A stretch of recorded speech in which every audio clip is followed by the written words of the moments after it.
Shame we missed the morning. So let's just fast forward.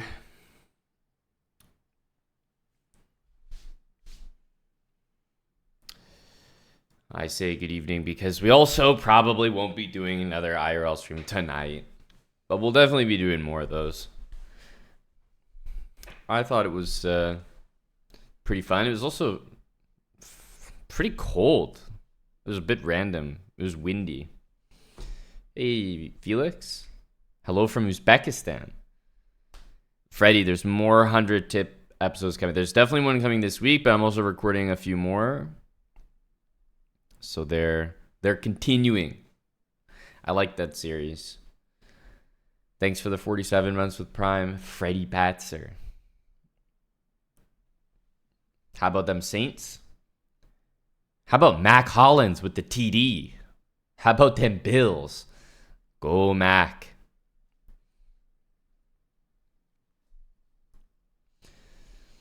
Who do we got here? Hello, Digilals. Bobby Blocks, Green Tea for 2. What's up, Q-Corn? M Unchained. Hello, Mattis, Lost Moose, Heminesco, Guppy, Molmshog, Tim, Etienne. Evening Fish.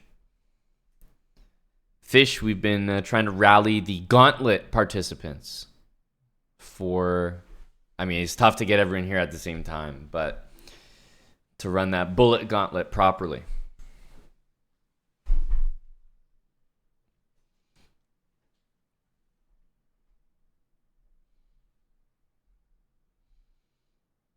Go Eagles. I'm on board Ubitsia. I was supporting them in week 1.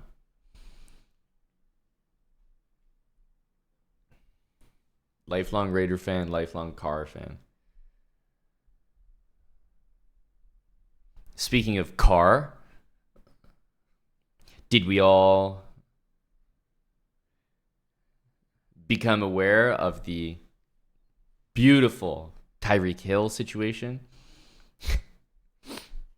Guy gets arrested on the way to the football game, then plays the football game, scores like an 80-yard touchdown, and then gets arrested as his celebration for the touchdown. Great stuff.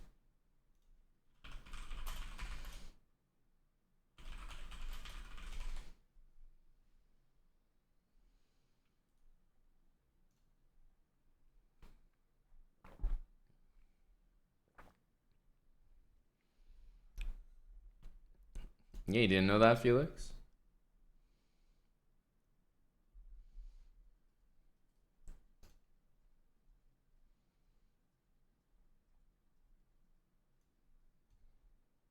Great stuff. So, yeah, there's like some video, whatever, right? Of,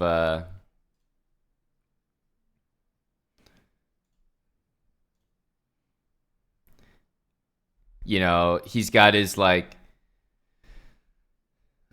beautiful sports car. And on the ground, like full knee on back, handcuffed. Bros on the way to the stadium. They got like 5 cops. There's another nasty angle of him just sitting on the curb. And he must have said something, you have to say, but still, he's fully sitting there and the officer just kicks him.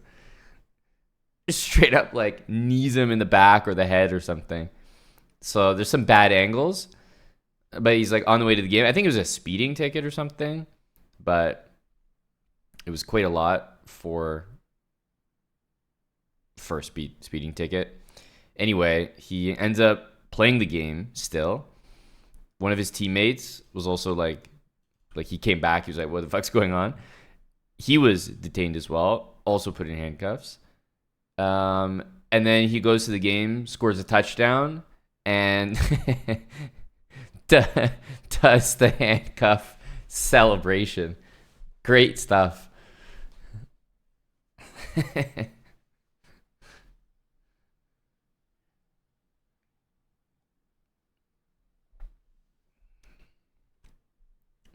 Hey, both can be true, Guppy Fighter. Both can be true.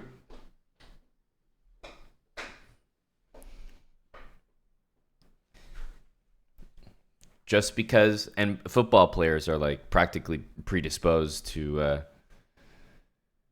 behave that way. A lot of domestic assault, domestic violence cases, sadly. But he can be a terrible person for that, and this can still be a cold ass photo.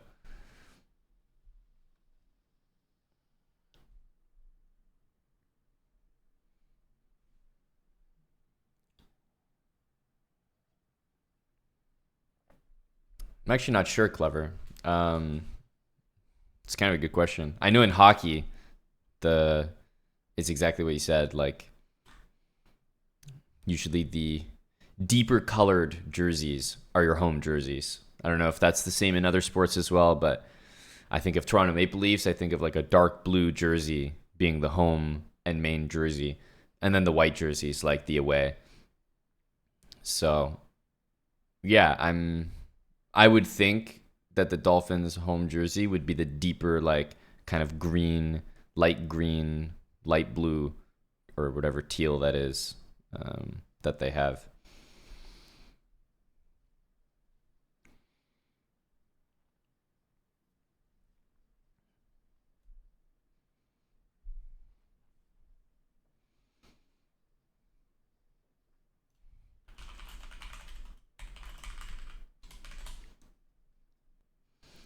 It's so weird, Malone, because like for example, Boston, like this jersey is the iconic, like that's the black jersey, the yellow, that's Boston. And then this is like Boston, like lame Boston, like away Boston. I feel like your more iconic jersey should always be the home one. Like if Boston's playing at home and they're wearing these garbage white jerseys, I'm like, what's going on? But this looks so much cooler. It's interesting though. The big one, the chess kid. 9 years. We did update our badges. A few people are sporting them in chat, including the Malone Ranger. And now the chess kid, 108, with a new one there. Thanks a lot, buddy. Yeah, I've mentioned this before, but it took us a while to update them because you couldn't actually set sub badges for 8.5, 9, 9.5, 10 years back when we were streaming. Like, let's say we were streaming 10 years ago, even 8 years ago when we uploaded all those badges. Twitch only had them up to 8 years. So we exceeded Twitch's expectations. You hear that, the chess kid? They only thought you'd be here for 8. Look at you now.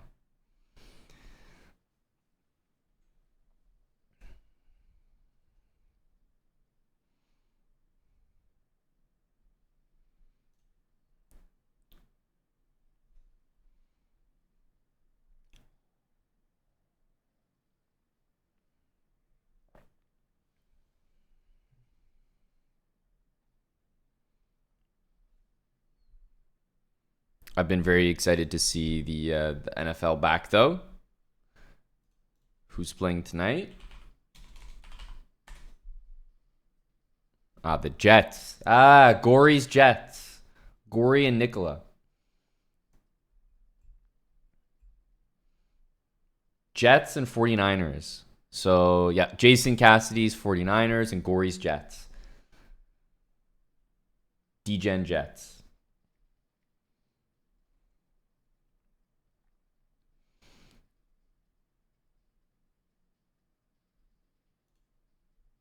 Interesting. I don't mind the Jets. I don't mind the Jets team. Is Rodgers playing? Uh, as far as I know, yeah. I mean, this is the first game of the season, so he should be out there for about 27 seconds, right?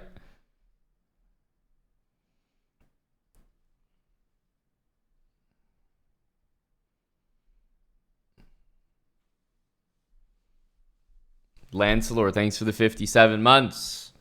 Lancelor 24. Appreciate you. Nearing the 5-year mark. What's up? What's up? Is that for fantasy there, Tim? Are you happy with your team? I'm excited for NHL fantasy soon. Hello, Twink Time. 51 months. The 50 Club. Except for Joe Burrow. Tim, I mean, you can only blame yourself for picking from rodent-infested waters. I, myself, could never draft a Bengal player. I mean, I just routinely bet against the Bengals to spite Moistad. I kid you not, I couldn't even name a player on New England. Like, is this the worst team in the league or something? Like, what are the Patriots this year?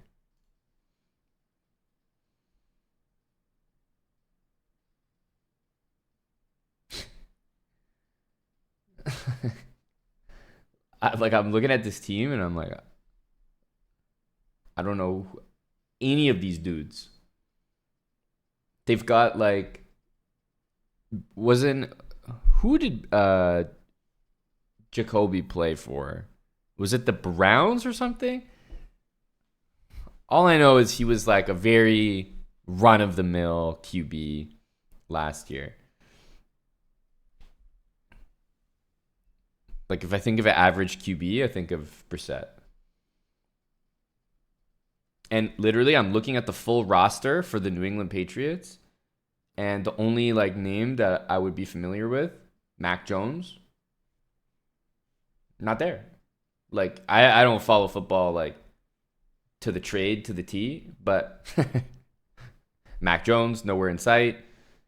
So, like, I literally don't know their entire team. And they just, like, not stomped, but pretty much stomped the Bengals. Bengals had, like, zero offense the whole game. That's what I'm saying. Stewie Pegleg. I just support whoever the Bengals are facing. Oh, you don't see Dubov just, like, chilling playing blitz too often.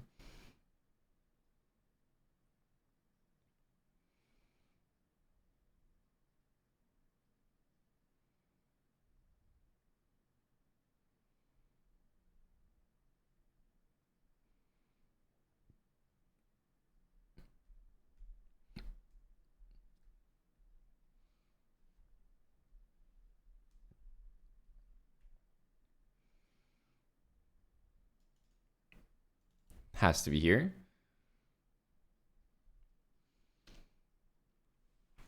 Hello, Tommy, and hello, Wild Hacks. You have to apologize for something. Yes, we're all waiting with bated breath. Pirox, thanks for the 32 months with Prime.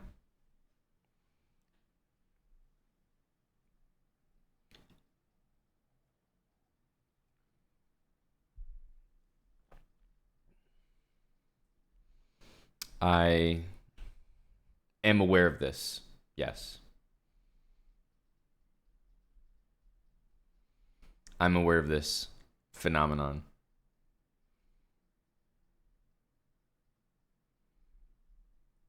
Yeah, these guys are too professional. They don't play online enough to really want that win. You know what I haven't both seen or played? Although, to be honest, when do I ever see it if I'm not playing it? Is the Jerome. Forgot to give back a tripod. Yeah, it's the opposite, Tim. It's like, took something that's valuable enough that they would want it back. So instead of leaving a sweatshirt there on purpose, it's like you take, like, she takes your contacts. And you're like, well, okay, like, I need vision. So yeah, when can I see you again?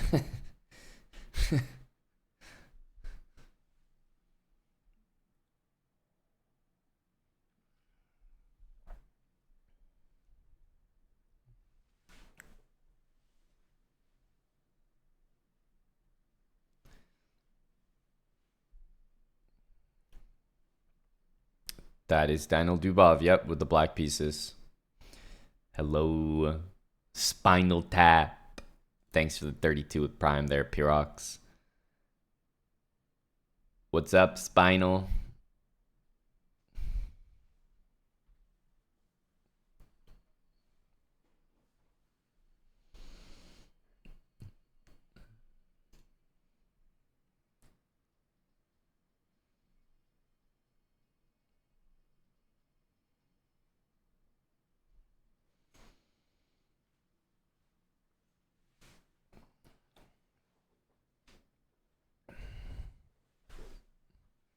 Man, the chess.com chat is so crazy.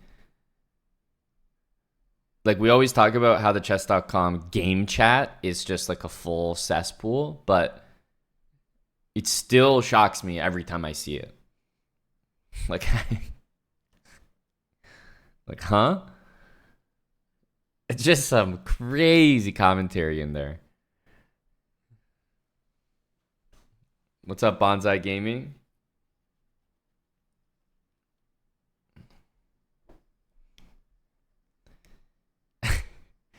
And they don't just write a comment.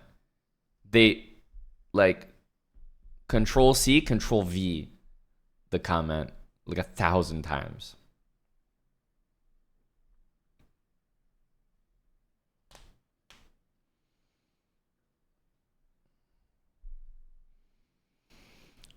Where are you seeing the minus 275 Pants Donkey? Was that Magnus to win the SCC?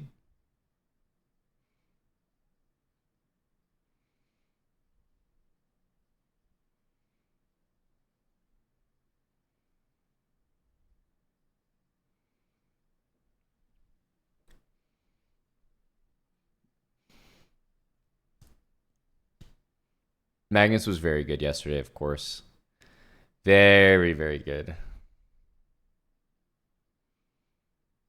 I think so, TNCon. It's actually not close. Chess.com chat is crazy.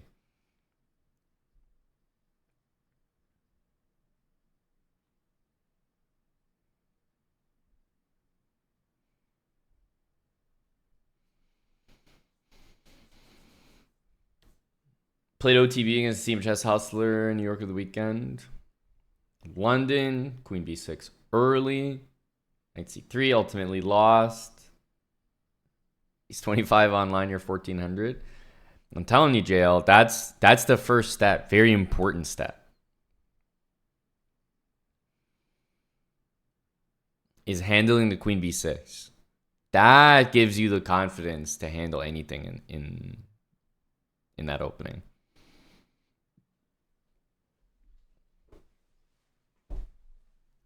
The London's going to bring you to 1800. Have you looked at it a little more?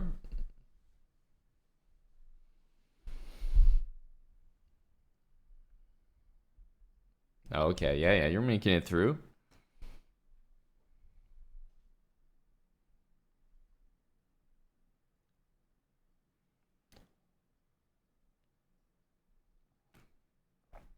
Yeah, you see what I'm saying, Tommy. Like some crazy commentary. We got our good friends at Chess TV here with us, but this is the type of commentary that I'm not even sure I could repeat for a non-Chess TV audience.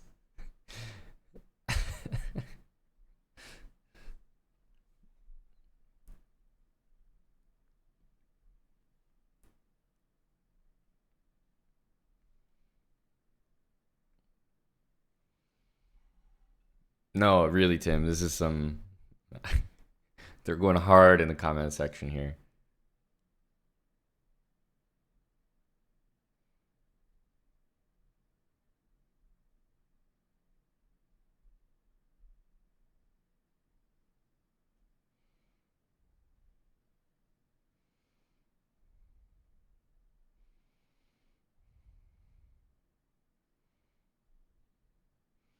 he's really trying like for perfection here. You know, I admire finishing the game that way. I would have sacked for the a pawn and just run my king to take g3 so many times over.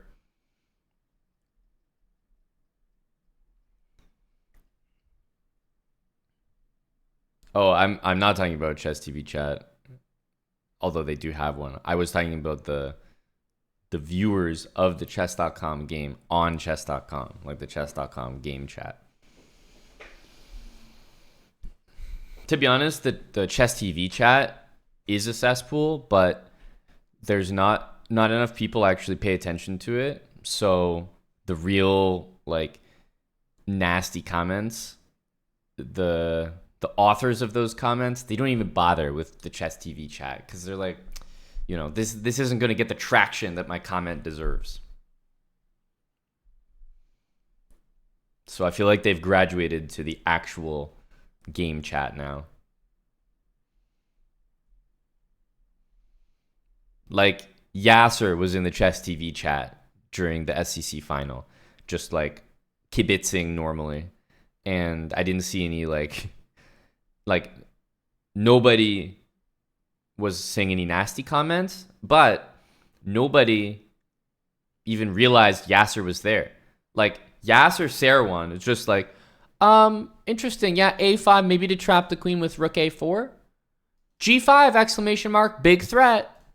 And then you've got like all the dudes just talking. Like nobody gives a damn that Yasser's right there.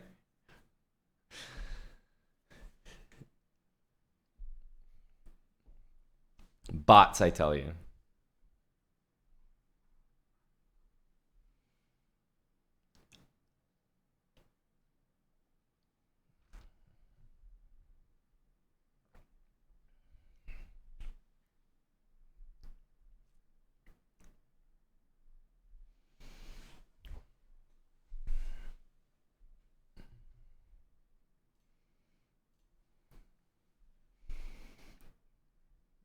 What is kibitzing?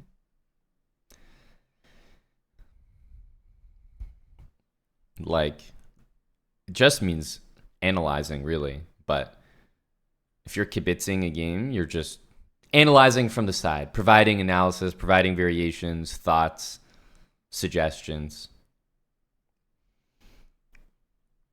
Hmm.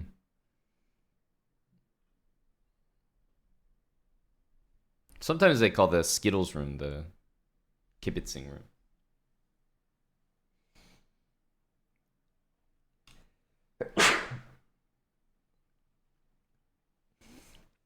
You could say I'm kibitzing right now. Do the chess pros ever come to the States? We do. Guilty.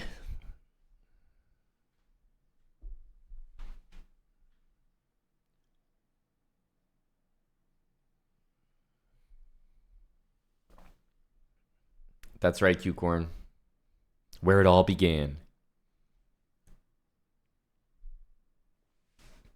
Guilty as well, Mattis. Wow, that's actually a really funny move. Such a weird looking move. You'd never expect that you could win a piece in that position. Wow. Maybe G3 H4? I wonder.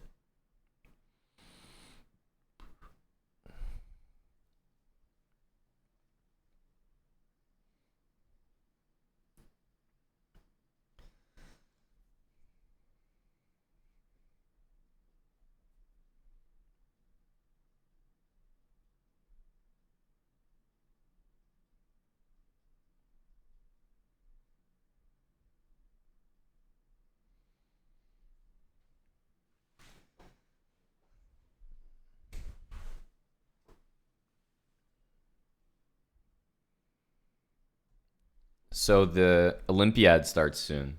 That's the next thing that's happening. I assume there's something about it here.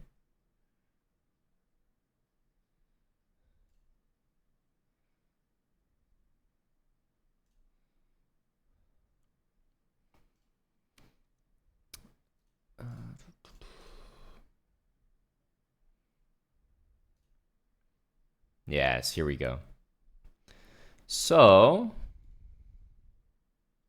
no, team composition. Team starting rank, team composition. Here we go. Fabi, Wesley, Dominguez, Aronian, and Ray Robson. And obviously, Hikaru has bowed out a spot. India has Vidit, Prag, Gukesh, Arjun, and Hare Krishna.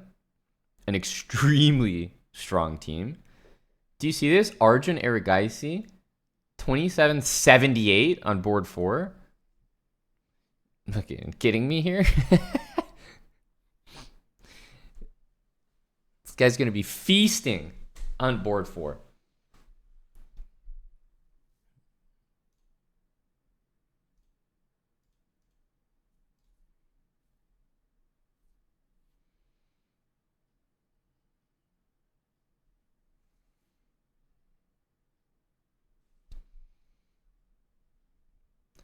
Wei Yi, Ding Liren, Yu Yangyi, Bu Jiangji, and Wang Yue.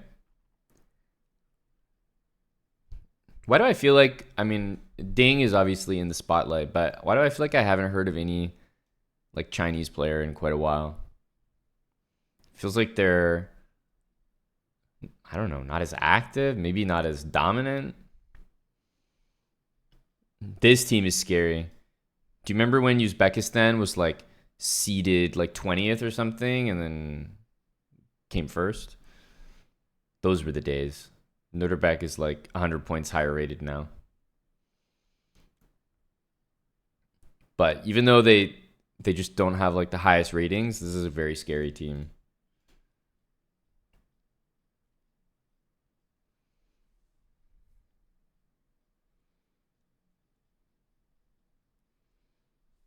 Yeah, I think it's reasonably well known that Kramnik has been coaching the Uzbek team.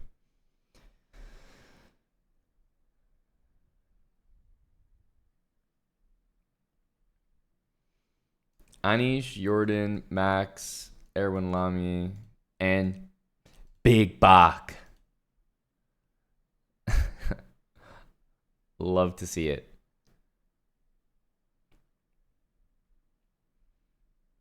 Nice to see the third strongest player in Norway, Arjen Tari, here. Magnus, Johan, Arjen. Curious how Elham does.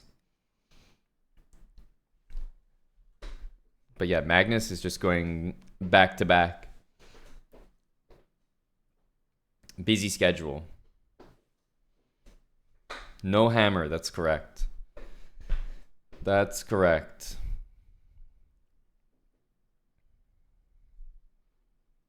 When does this start? Doesn't it start? Well, maybe there's no games tomorrow, but I'm pretty sure it's like underway tomorrow. Yeah. Let's get September 10th. And yeah, it's exactly what I said. There's like the arrival day is tomorrow, so it starts, but the first game is 2 days from now.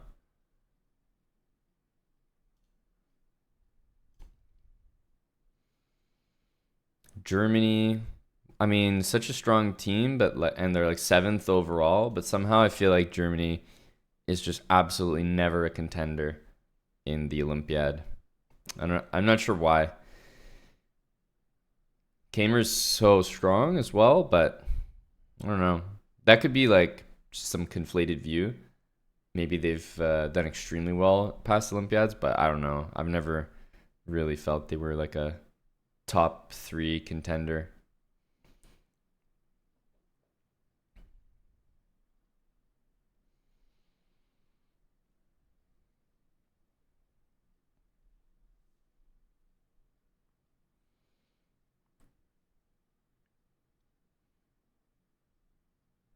Okay. England, yep, definitely saying hi. England is always strong, but England is like, compare the England team to, I don't know, the Indian team or the German team.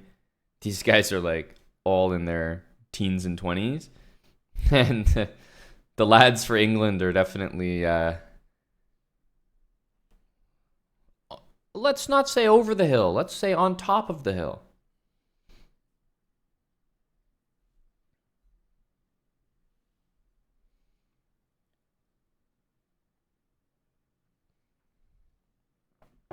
Hello, Captain Cooter Slayer.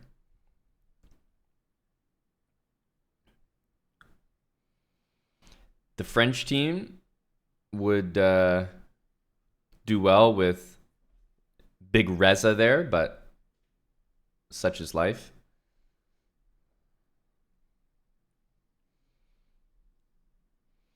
We're going to have to scroll for a long time before we get to Canada. I think Canada has the weakest Olympiad team in a while, but I want to see the roster. Armenia is always super strong in the Olympiad, no matter where they're seated. Extremely strong team. Yeah, Miles, the coach, as he has been for Serbia. Serbia is going to be a good team for sure. Interesting that Predke is, first of all, very high rated, and also playing for Serbia. So he switched federations. He was playing for Russia. Same with Sarana. So Serbia's team just got like pretty strong. You can mess with the board order of your players a little bit. It's not always going to be exactly by rating. Most of the time it is, but not all the time. Some players you might want, like, I don't know. If you think of like an Olympiad team of, you know, Wild Hacks, Salty, Tim, and Mattis, even though Salty is the highest rated player, I might put Salty on last board, you know, because Salty is going to get like flipped like a burger by the board ones. Just absolutely tossed. Like knight g4, h5. Okay. Might need to put the lad down a few boards and try that stuff against someone else. So, point being, if you have a more solid player, you're probably going to put them on board one. Like board one, you're up against Magnus. Like you're up against the toughest players. And if you can play board one, especially if you're not like a top team, if you're like a team down here, usually board one, if you can like draw the majority of your games, because you're going to be playing up quite a bit if your team does well, that's a success. So you want to put like your solid guy on board one. Usually like if you have similar ratings, you can swap them up. But also if board one is like, if you have a team of like a 2700, a 2600, a 2500, and a 2400, you cannot put the 2400 on board one. So you can only swap placements. I think it's maybe within 100 elo.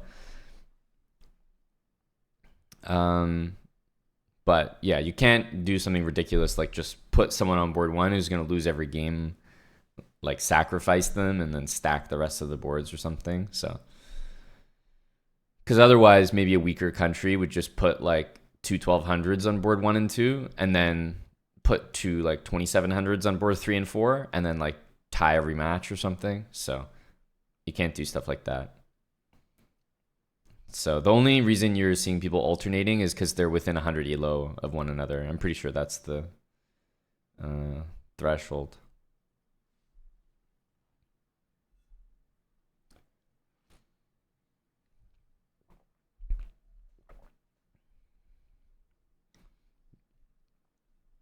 This Turkish team is pretty strong as well. Like the thought process is, let's say Vietnam plays Turkey.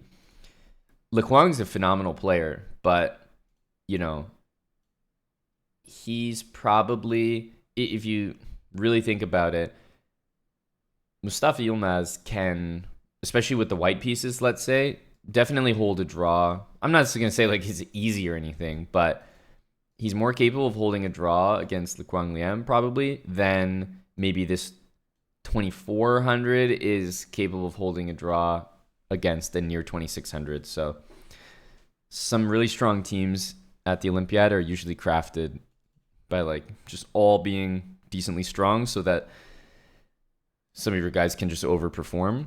But teams like this, it's like this 2400 just has to be a killer. Like he has to play way better than his rating. And this 2700 has to do more than just draw every game because of the rating disparity. Like they're leaning on him to score points. Hello, Ron Mexico. Thanks for the 22.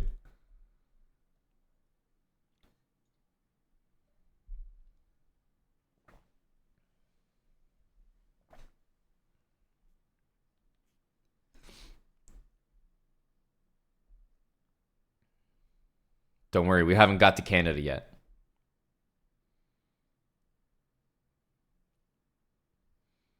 Someone was asking about Georgia. There you go.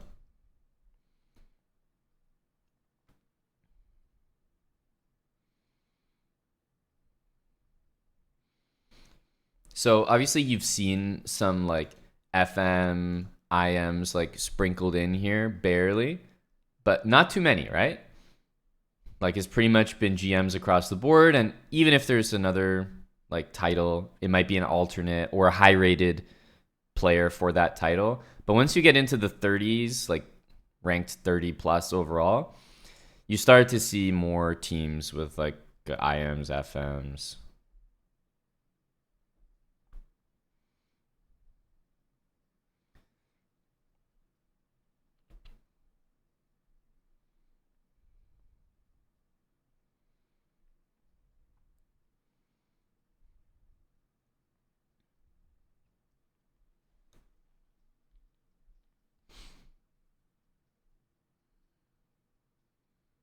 Hmm.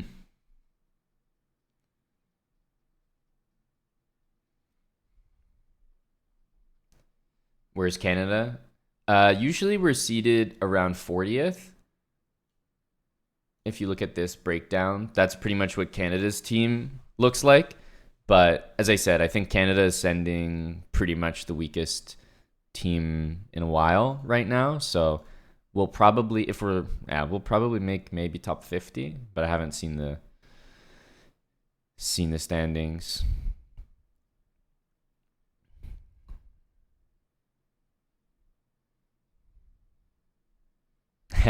There we go. Just made top 50.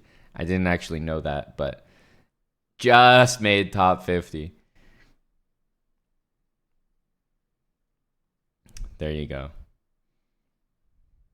Good to see Buddy Sean there, Canada's newest GM.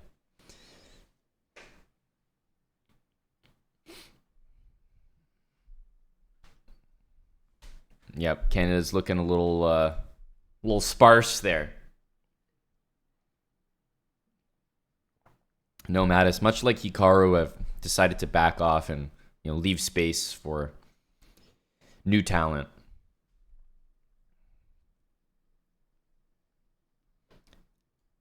Yeah, Shiem can play well. He also won the Canadian Championship, so he definitely earned his spot on the team there. Nikolai is a very, very solid player. Man, Nikolai's like, I don't know how long he's been in IM, but he's always maintained like a 2450 level and often overperforms. But I feel like the only events that he plays where he can actually score norm is the Olympiad. So for him to be a GM, he would have to score it there. But Sean can definitely overperform. He's definitely the most talented player. I mean, he's the highest rated, but he's also the youngest and most talented player on the roster by far. It's been an IM since 2007. Yeah, that's what I was saying. Like, that's a long time, almost 2 decades. And at probably more around 2007, maybe he was like trying for GM a little bit, but still to maintain like 2450 level over like 20 years is insane. But he's just not playing any tournaments where he could score a norm. Like he just plays like here and there in Canada, plays on the Olympiad team. He always does like decently against tough international competition. He's usually pretty reliable. Now, I find him to be a good player, but yeah, he just doesn't play enough of the norm opportunities.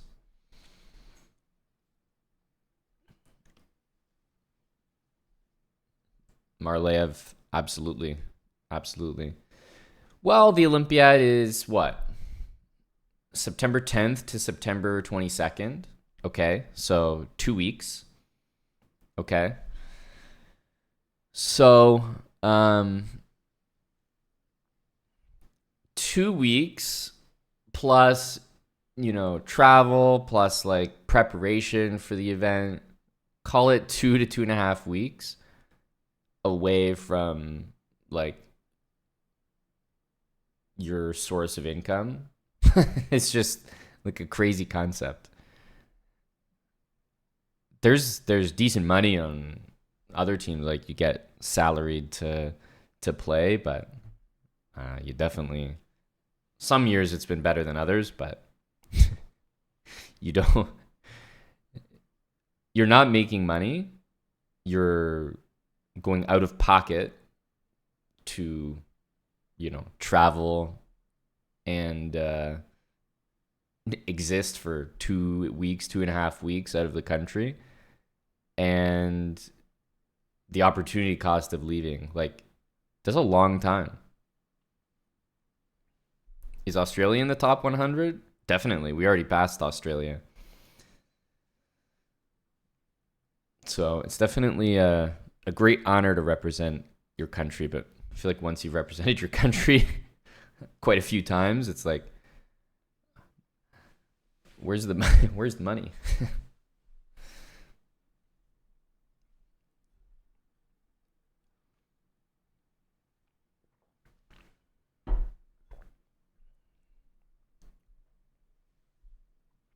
Maybe, Freddie. A great place to revisit, as always. Yeah, there's a chess game playing. No, those sounds are just in your head. And then from here, it just kind of breaks. Like, you start seeing teams here that probably have like one GM or maybe a few. Like, Finland, for example, has a decently strong team, but no GM. Yeah.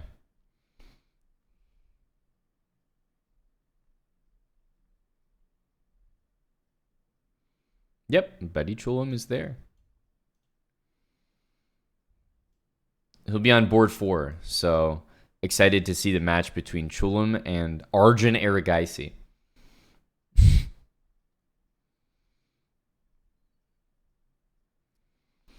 Yeah, not quite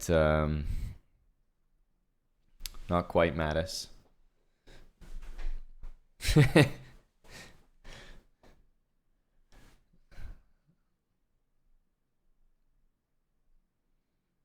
Who's at the bottom? Like of that team? Yeah, the board 4s for some of the top teams are crazy. So, I mean, who's the favorite? They're they're ranked. I still feel like India has by far the most dangerous team. India and Uzbekistan.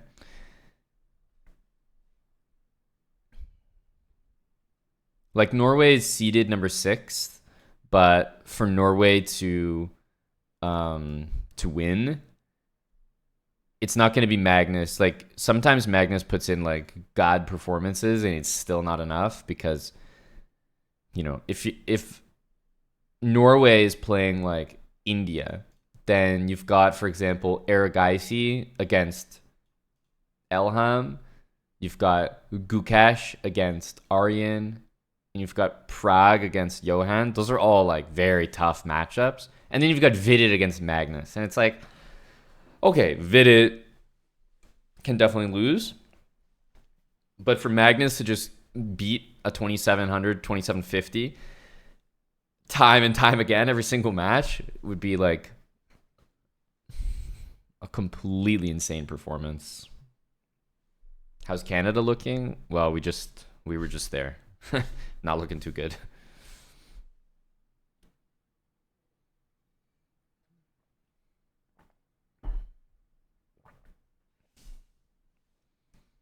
So I don't know what you guys think. Do you like the US's chances?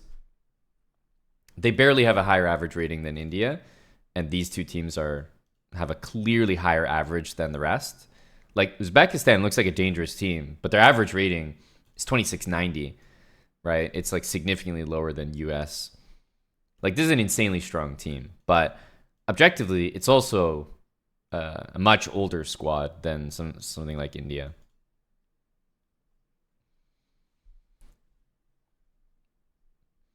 And I don't know. I don't put a lot of stock in the Chinese team for some reason. I mean, insanely talented, but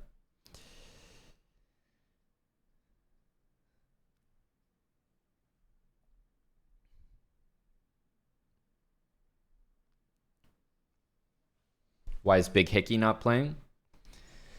Um, well, Hikaru and myself both decided to pull out this year.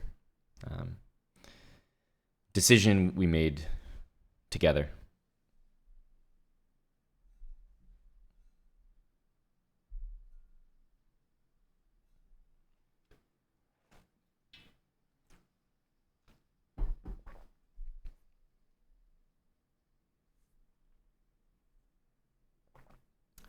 So that's the Olympiad. Starts in 2 days. Interesting.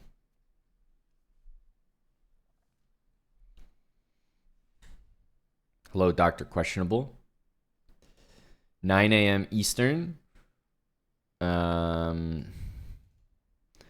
was going to say every single day, but they definitely have rest day. So 17th is a rest day. When's that? Tuesday. Oh, perfect. So that'll be a very busy title Tuesday. Very busy title Tuesday. Will I commentate? I mean, yeah. Am I gonna?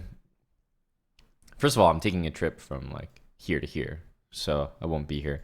But not like some official commentary where we're like covering everything. The Olympiad's fun to watch and follow. Definitely will get more exciting in the second half of the event. I don't know. In the first half, it's exciting to see the upsets. You know, Magnus will probably be playing like a 2300 round one or something like that. So that's always fun to watch, but the real matchups will start kind of in the second half. Thanks for the 16 months yak tender. But I'll definitely be following when I'm streaming. The games will go pretty long into the afternoon, so I'll definitely be watching.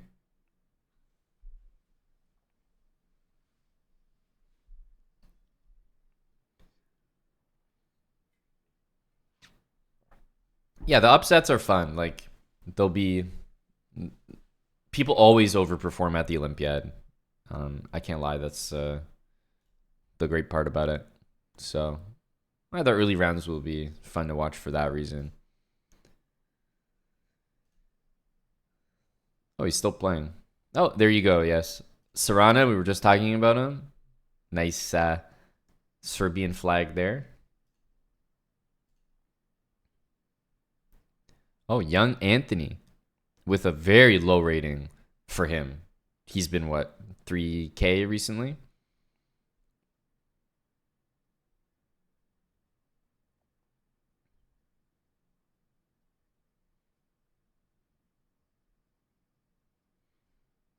Queenie 4. Anthony's going crazy.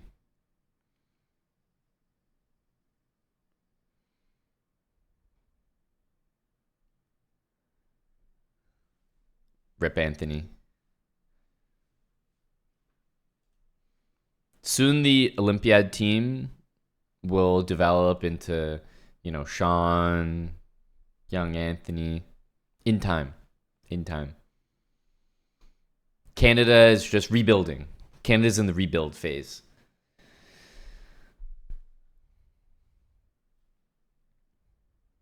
Looking to do well in future years, of course.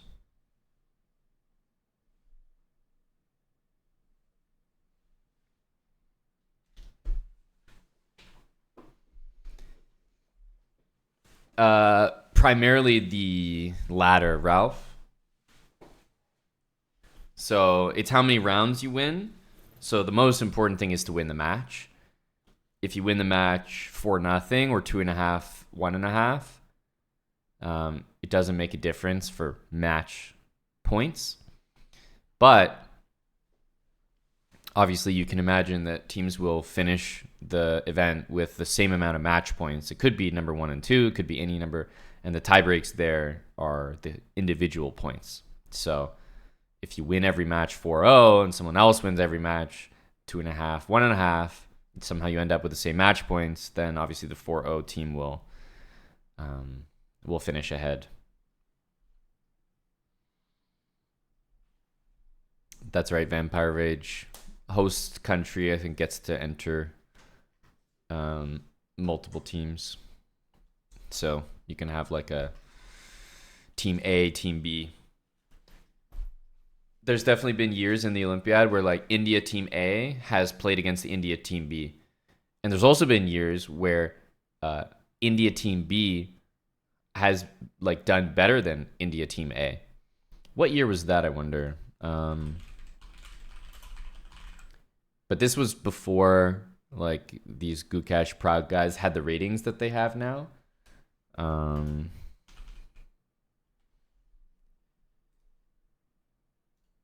So let me show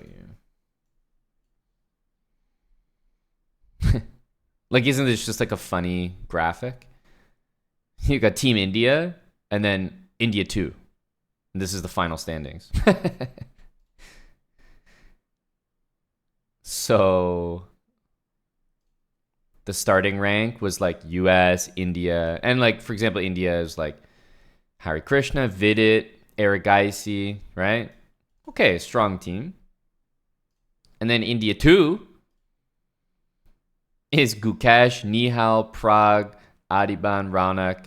And India 2 did better than India 1. I mean, 9 out of 11 from Gukesh on board 1 is just dirt. That is just filthy.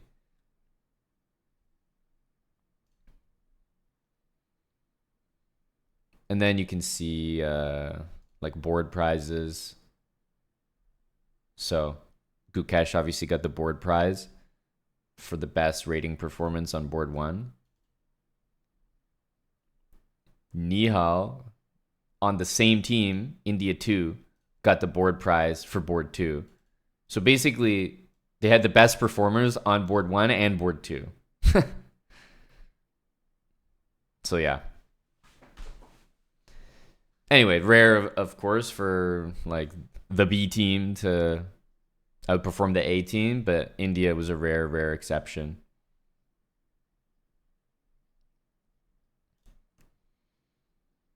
Gukesh was 2684, Prague was 2648, and then the glow up, Prague gained 100 points. Gukesh pretty much gained 100 points. Well, not quite, but 80 points. And those are hard-earned points. That's in the span of 2 years. And then I know he was on the first team, but Erigaisi also gained just about 100 points since the last Olympiad. So that's going to be a scary goddamn team. Like, you just look at the Indian players, they've all gained like 100 points since 2 years ago. And obviously at some point you kind of stop gaining rating because you're not just going to keep gaining 100, 100, 100. But the American team is pretty much not only more or less the same roster, but also more or less the same ratings as last time. So naturally, they're just catching up, like the Indian team.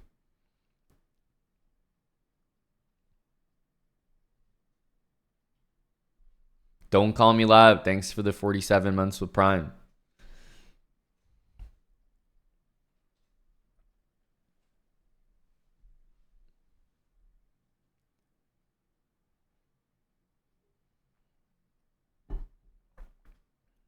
Well, their rating might have caught up with their ability, but if you want to say that they had that ability 2 years ago and their rating just caught up, then you're kind of implying that they haven't improved as well in 2 years, which I don't think is true.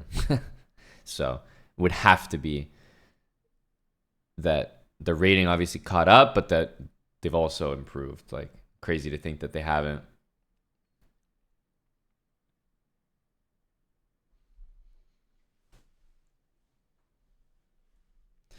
But anyway, it's a fun tournament. It's a long tournament. The early rounds are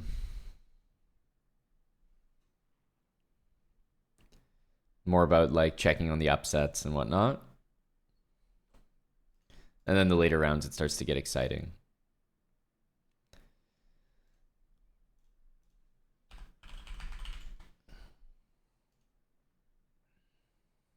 Oh, exciting. Kramnik has logged on.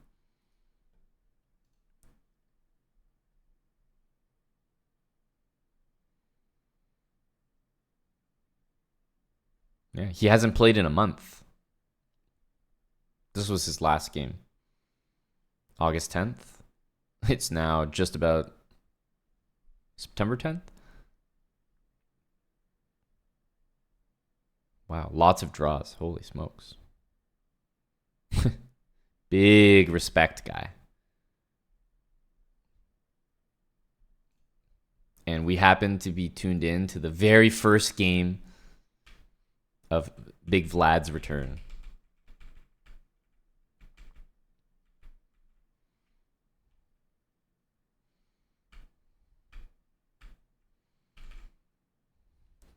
It's interesting. Everything that I know about the Stonewall series is like you don't allow knight e4. So I find the move bishop e3 interesting from Vlad. I would naturally default to a different move, like even bishop d2, for example, feels a little bit better. Or just rook f3 to h3, queen f3 to h3. But I would never let knight e4 happen. It's the Wonstall habits. Same thing in the London. Like you always leave the knight on d2 in the London to stop knight e4.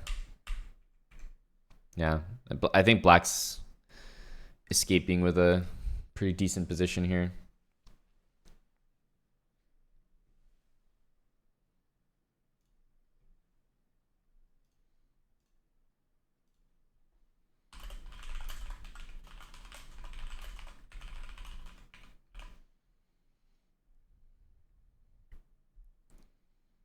That's a good point, Tim. You're reading into the inner circle. This could be a training session.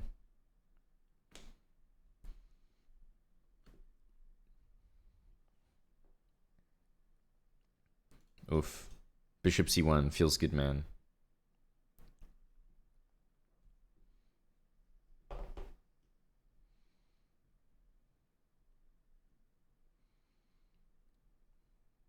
Okay, g4 without question here.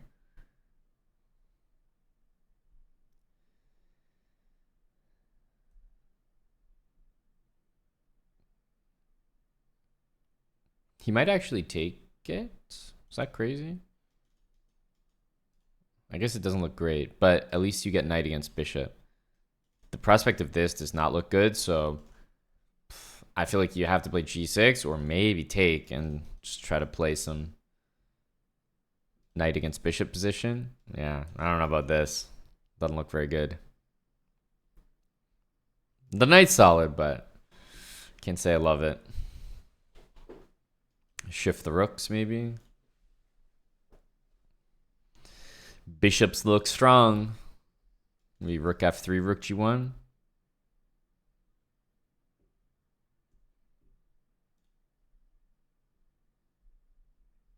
Oh, they're playing 3+2. Very professional here.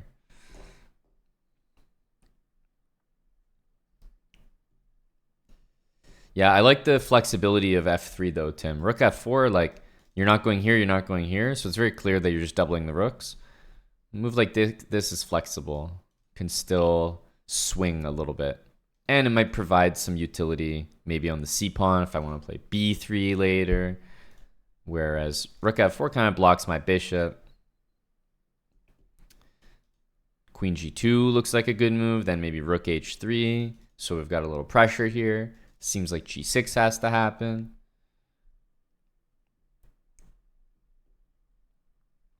I think white wants to go Queen G2.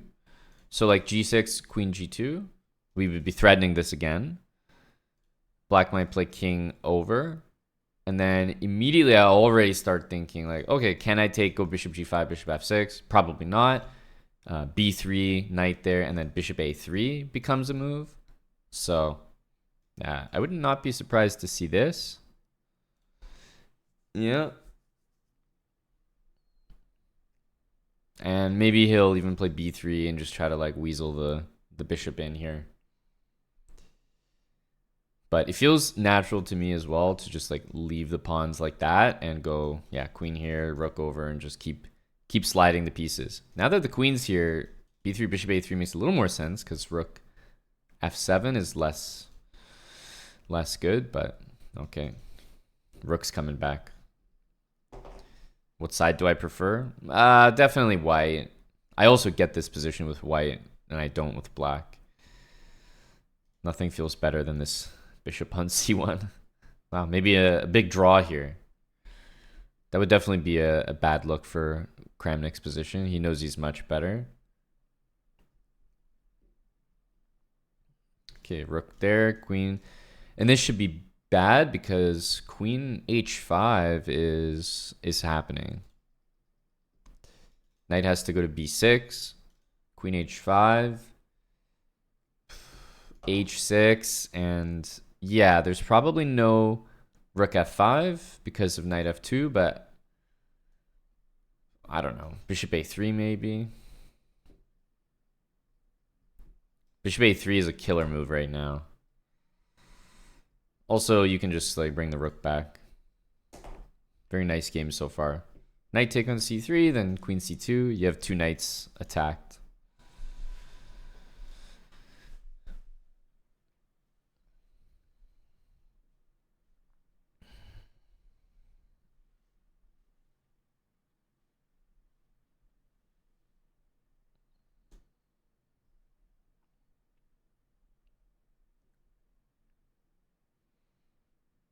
Yeah, there's a few in-between moves though, Tim. For example, bishop a3, rook g5.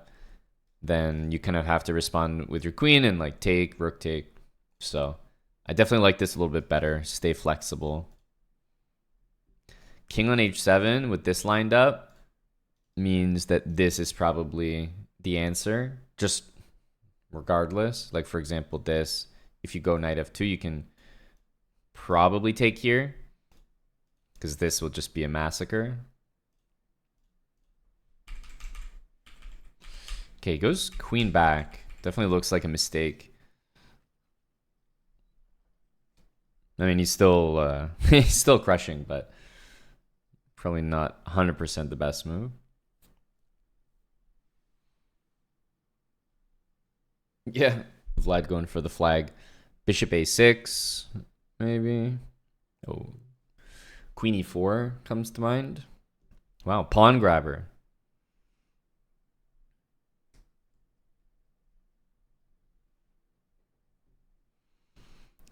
This is the big Vlad flag incoming.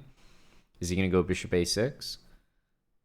I feel like there could be some c7 pawn hanging. Okay, queen takes b6. It's over now. Go Vlad.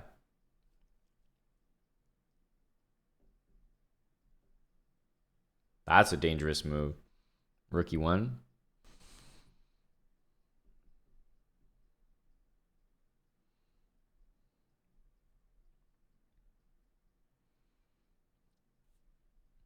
Queen e4.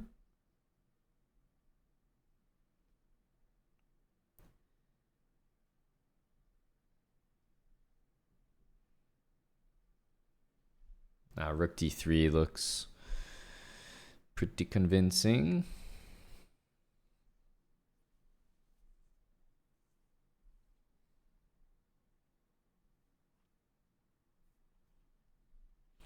Yaniv.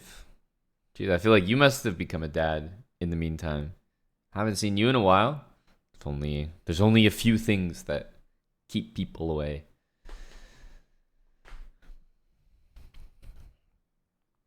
He's just chucking the ape on. 3+2 is like... Oops. Oops. Problem, I guess, is the rook is 100% trapped in there.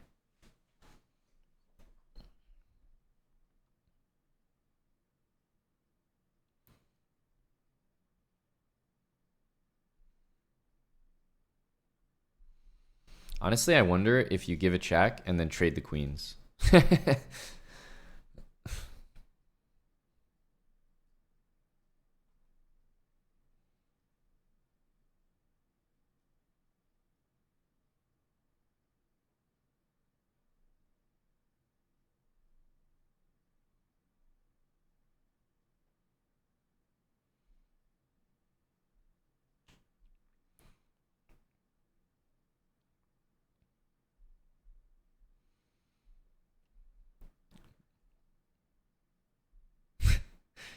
F3 or something.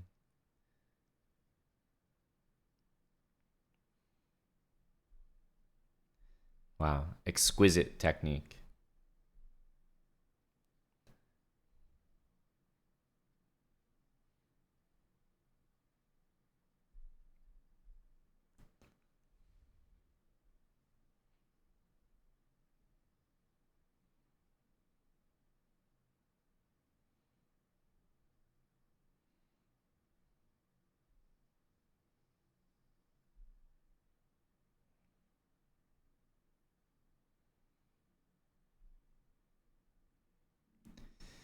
GG. Yeah, that was one game, but think, right? It's like 100 moves, 3+2. That's a long game. Holy smoke. That was... that was one.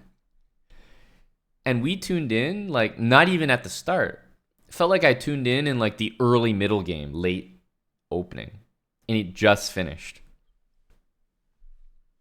Oh my goodness. It's initiative. Thanks for the 2 years. That was a lot. That was a lot. Yeah, SCC all over again. Exactly. It was a nice endgame though. All right. Gotta give it to him. Is Kramnik part of the evil chess mafia? I don't believe so. I think he's fighting. He's fighting the good fight.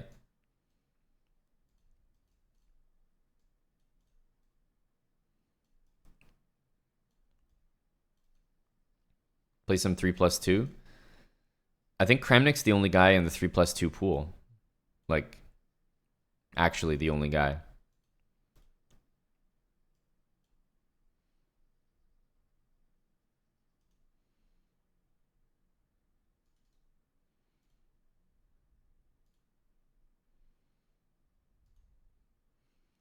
Knight h7 back.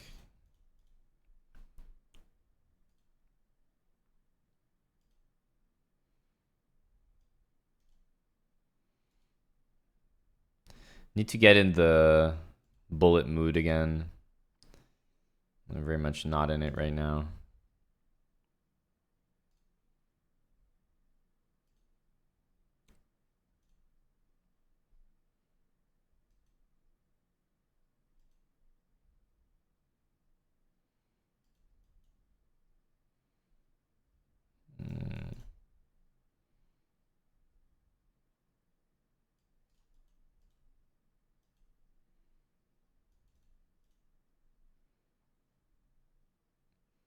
Can just feel we're downtime here.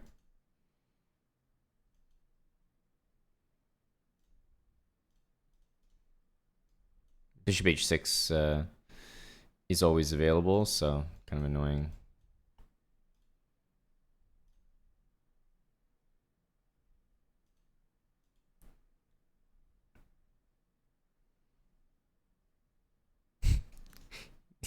take it.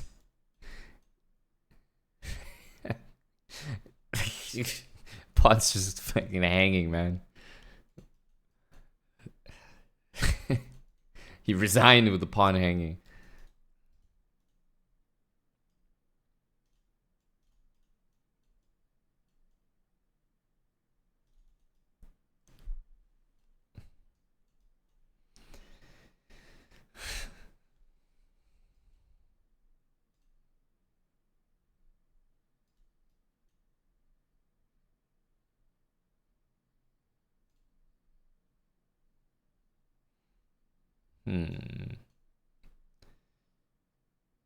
I think we have to chuck that pawn.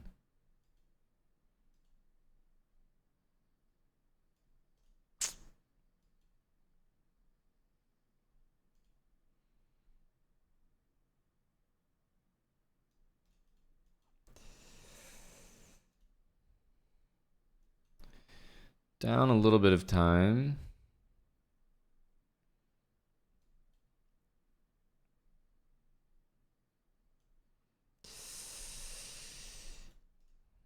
That move's super annoying. I need king g8 in the position.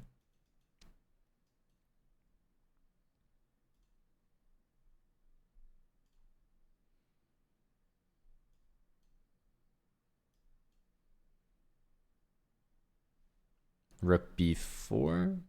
Okay. Pawns are falling here.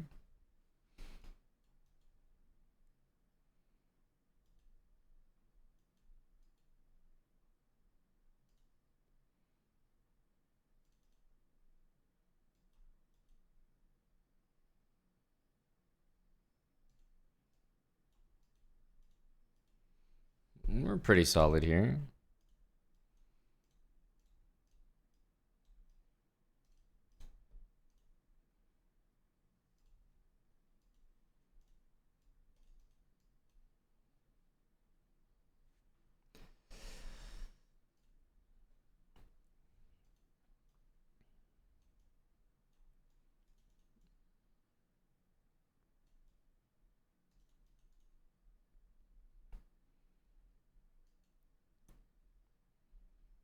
Just trying to be annoying.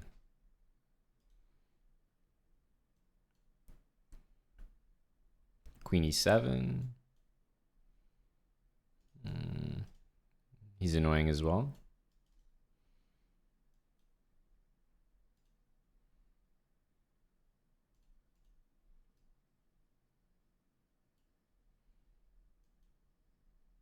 Can put the bishop on d6.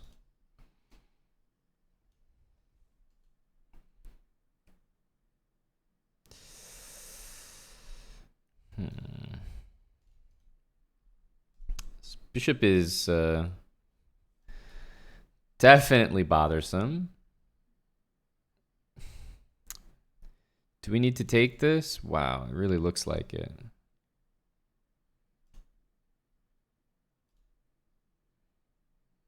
I don't know about this. I feel like that's not the end of the world.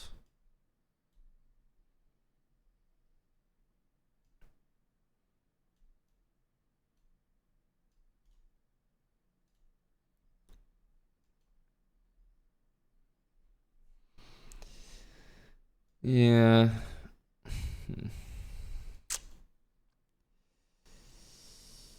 Rook e7 is so brutal. Ugh.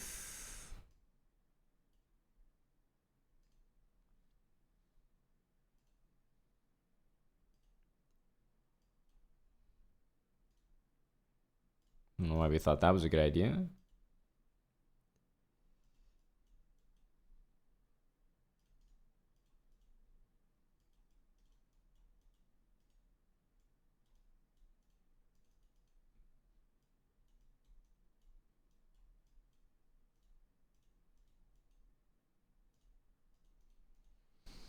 Oh, it wasn't actually that close. He had 2 seconds.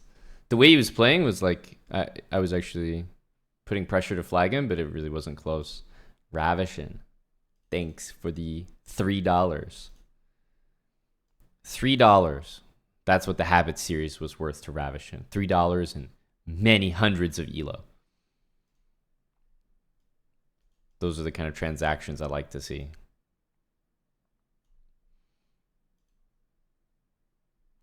Thank you, Ravishin. Lost on time after his move. I'm not sure what that means. I lost on time after his move. Yes, that's how losing on time works. Is there another way?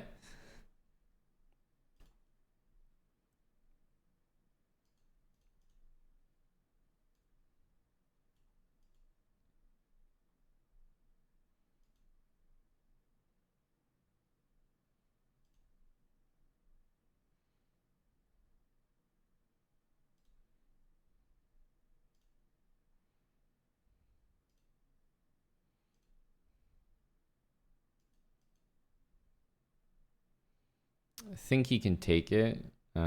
He's not going to, which is fantastic.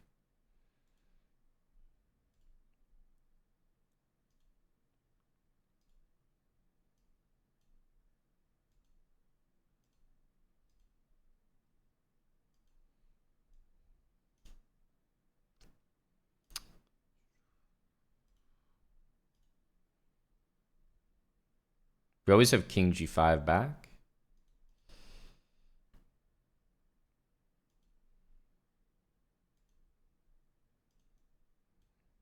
Now it's winning.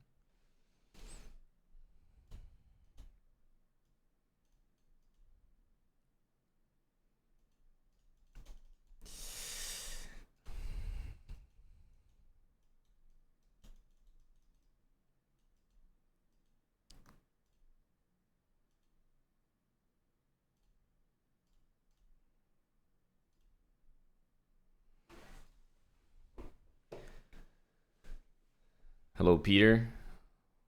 I'm not sure. I don't think I was planning on it today, but could be.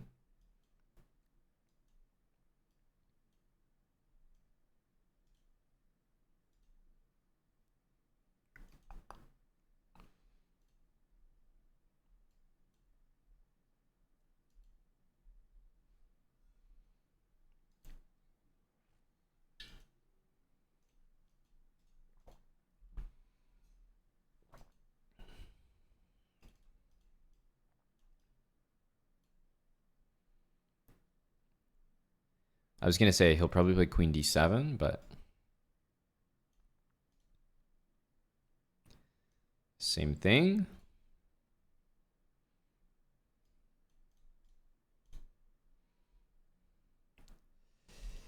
Does this work? Here.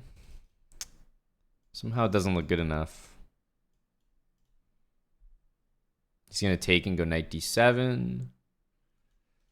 Have to try this. I don't think rook a2 does anything. Again, I'm lower on time, playing slow. Chef Bukaki, thanks for the 6 months. Go Chef. Sketty bar as well. Let's go here. This looks good.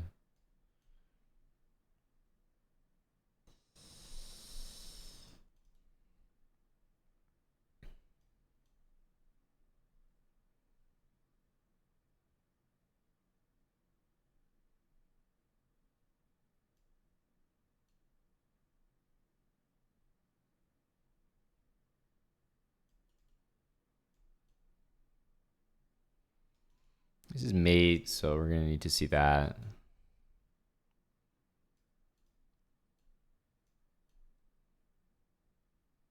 He has to move the pawn, no?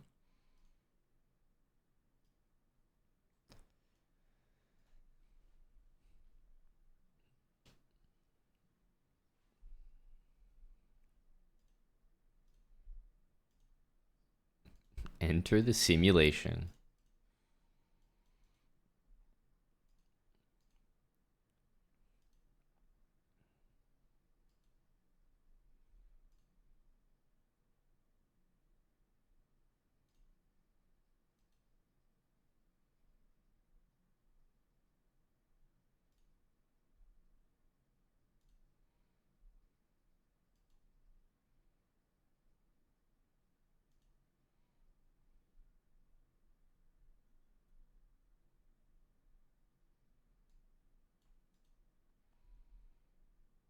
I definitely did not see knight h6.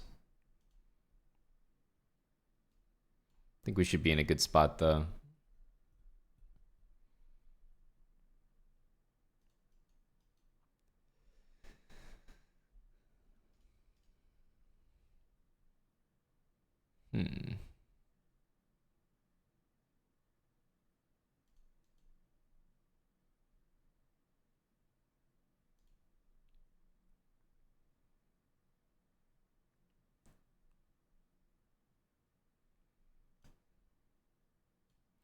I can't lose that.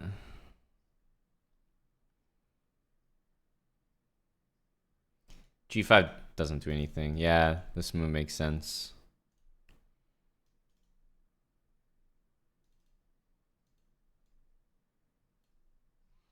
Dropping this.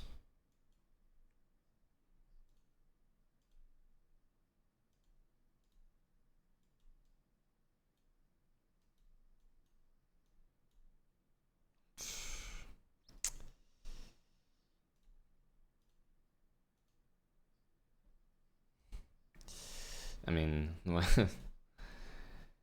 what can I do but make a draw there?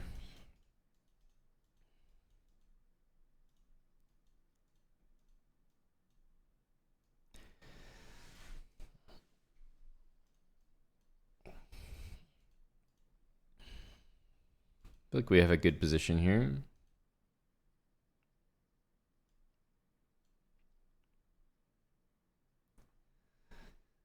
Rook A1.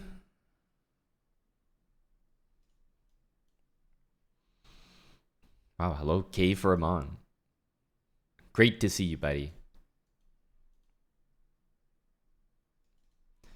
Definitely want to play queen here. Bishop's a bit stronger now. Queen c6 looks very, very good.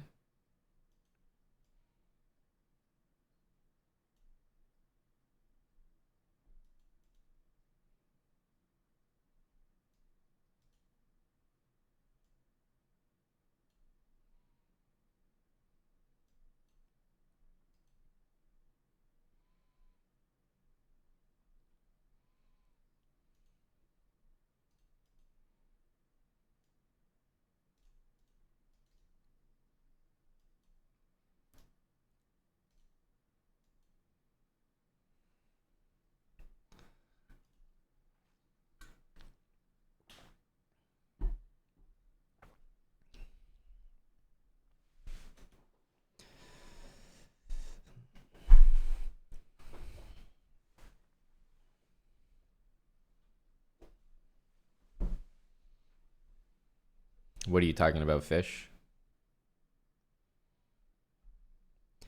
What channel points, sir?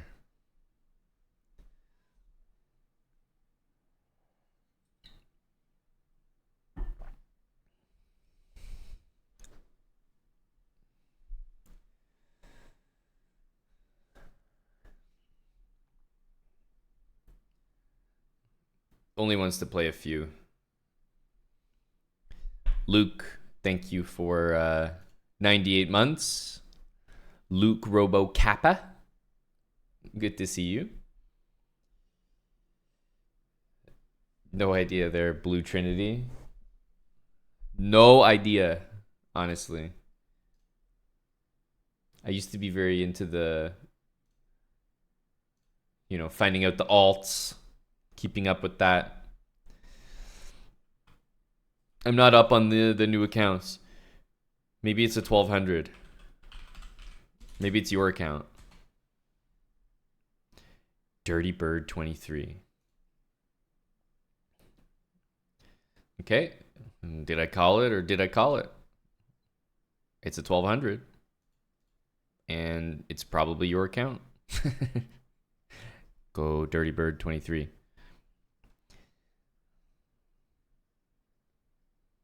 Playing Simon and Danny is like, it looks like a testing account.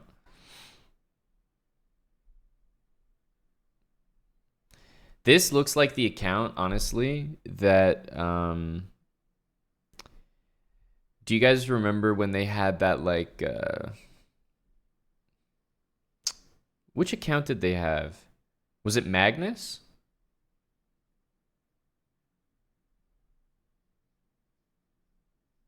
They had some account that maybe they called it like I'm trying to remember. They had an account that was obviously just like a bot account, but they had created a whole like profile for it and whatever. I'm assuming this is the account that they use for that. It was like a Magnus dupe account. Bam DZ, thanks for the tier 3 54 months.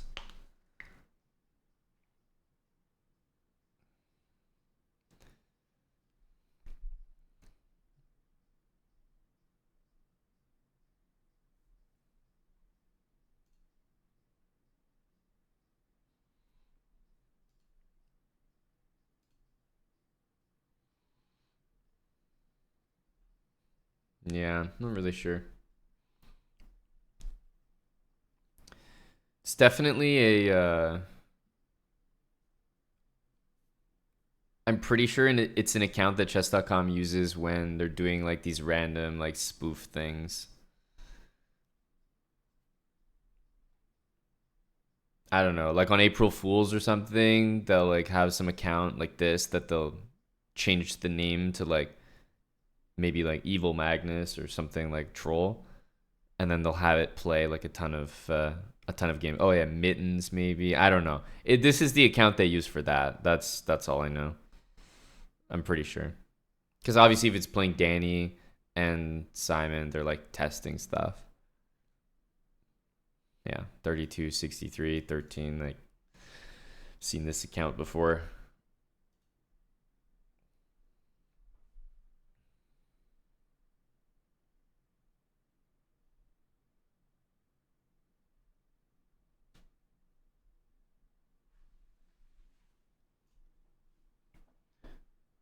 Oh, yeah, this was Choose Choose song.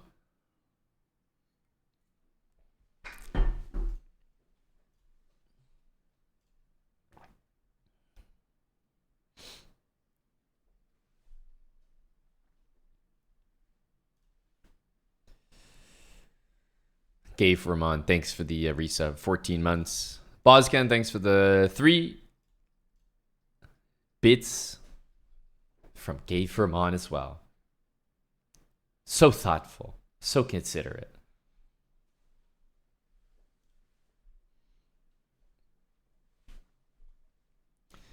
Shame on Fish for thinking we got channel points.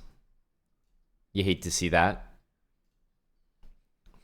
That offense will be noted on the registry.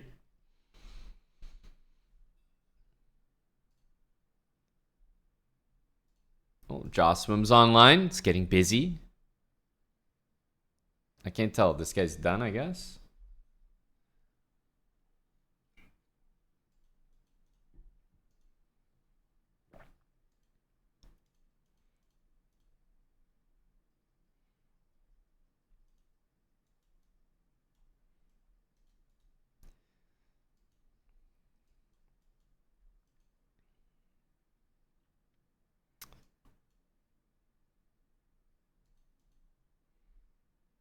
Wow. Did not see that. Guess we have to go B6.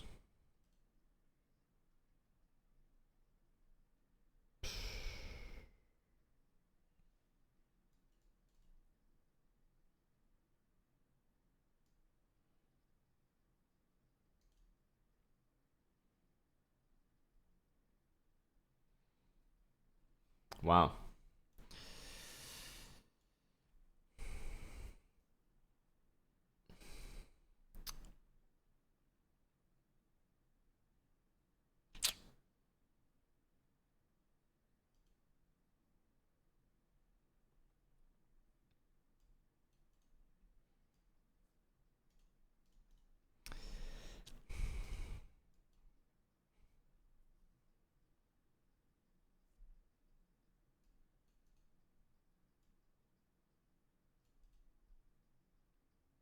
Ah, that's annoying. It guards this pawn. Back. Oh. I didn't realize he was doing it this way. Maybe that's smarter.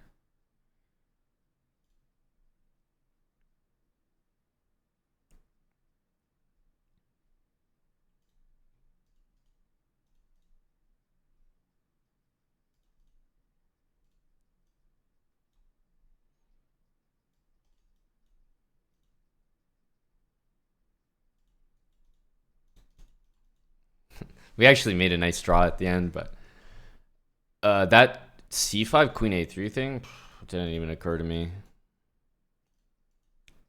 Bishop g4 is a pretty bad move.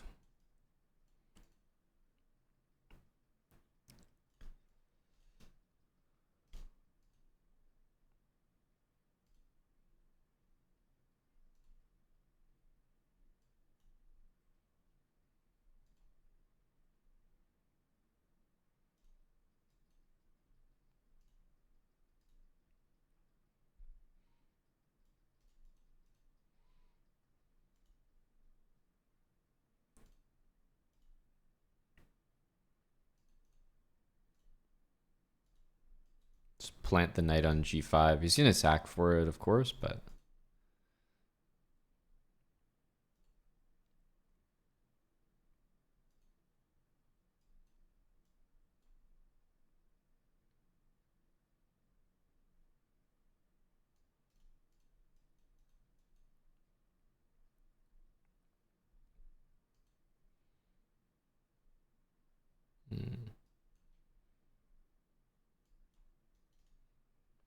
queen a4 should hit like a truck.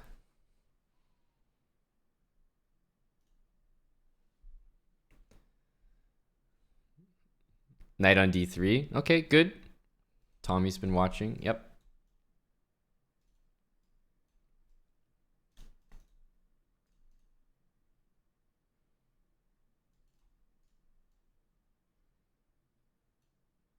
Don't know about that move. I think actually a5 is the one.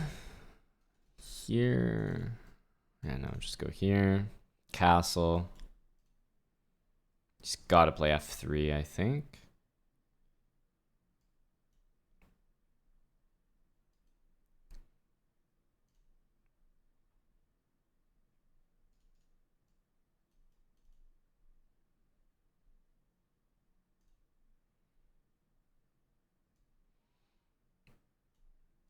b6, rook. There, he's going to go rook c3. Okay.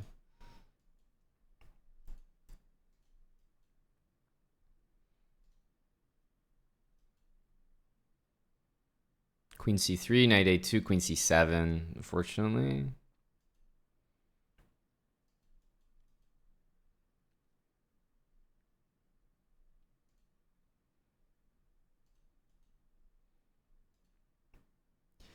This we can always go.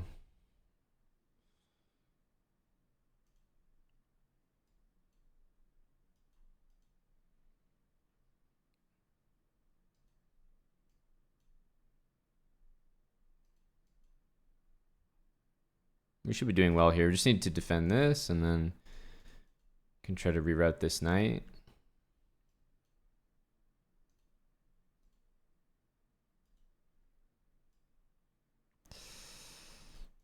His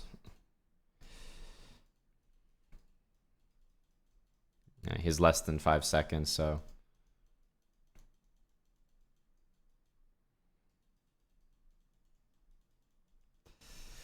he's not going to get to 50 moves. I mean, we could like work to actually play the position, but if he has less than 5 seconds, I can't make 50 moves. I'm not going to waste my time calculating when we don't need to.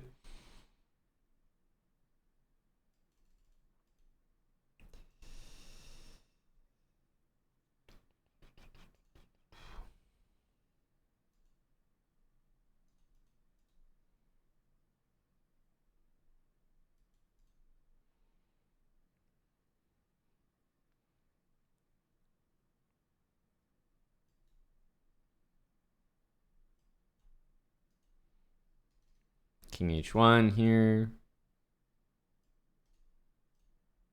Just go f4, secure the knight.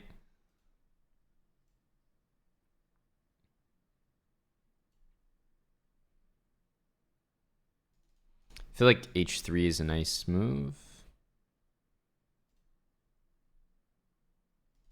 Just to give the king some breathing room. I don't like the idea of like almost a mate appearing there.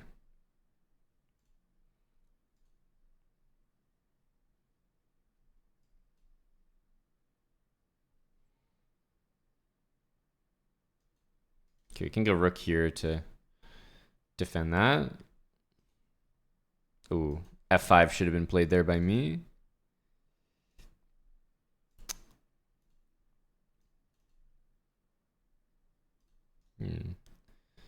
Not sure about that move by him.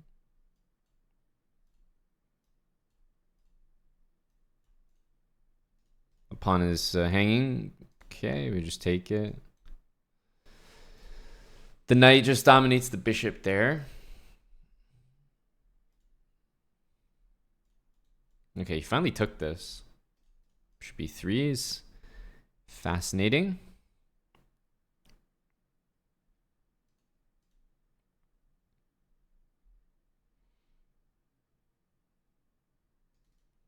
Nice bait for us.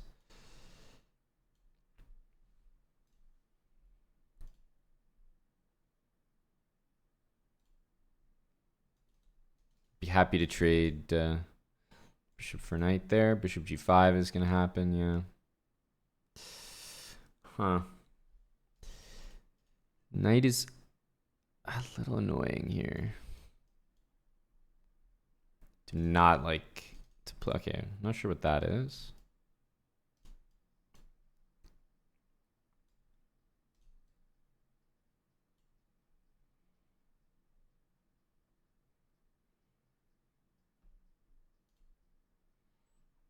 Probably going to take and go bishop h7. No, he goes here. Yeah.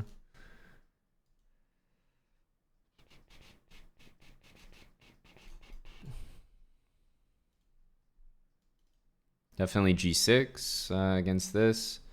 Problem is queen a7 is a real threat, so I can't put up with that. I can't let him have that pawn. We can't go there.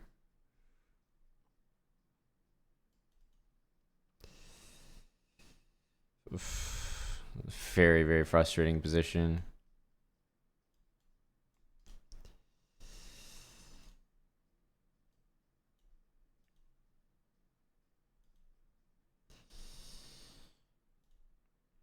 g5 he's going to do.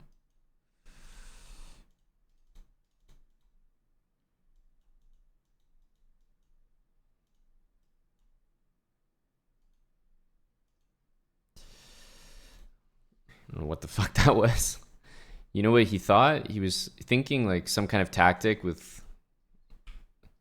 For some reason, I actually like knew what he was thinking. He was thinking like if he takes his own knight, then he could play knight f6 check.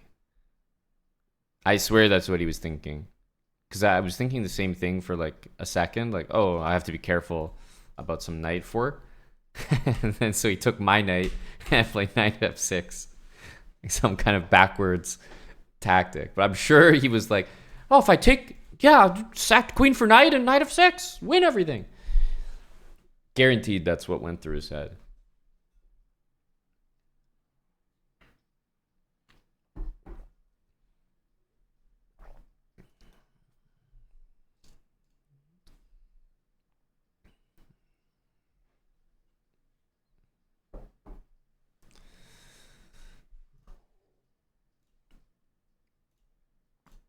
Thanks for the 63 months, Certman SC. How are you?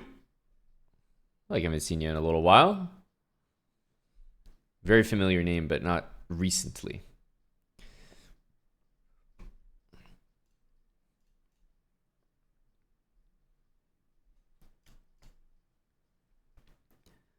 Wow, a bunch of 3+2 matches right now.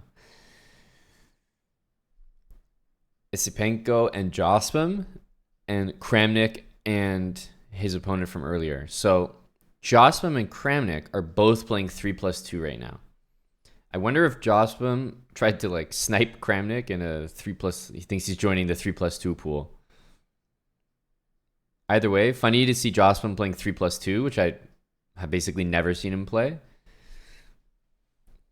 But the top two games are Josbum and Kramnik, both playing 3+2, but against other people. Too much shit to do, but doing fine.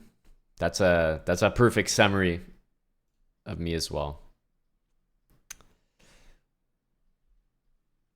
3+2 is your go-to blitz. Damn. Can't say the same for me. Knight c6.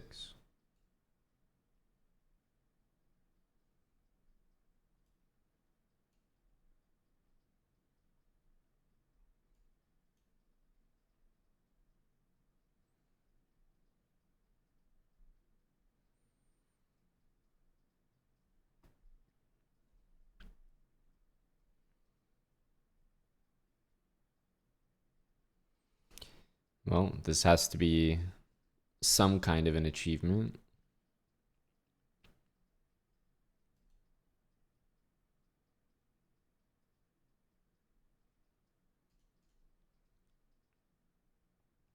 What the fuck? Huh?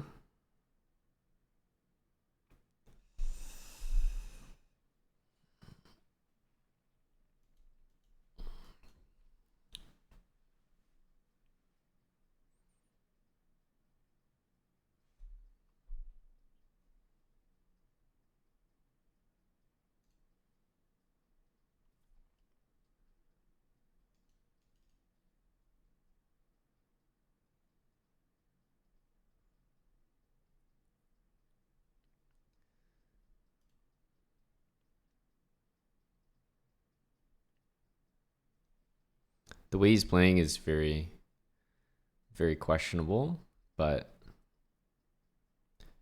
could work out. Jesus. Yeah, I mean, I guess.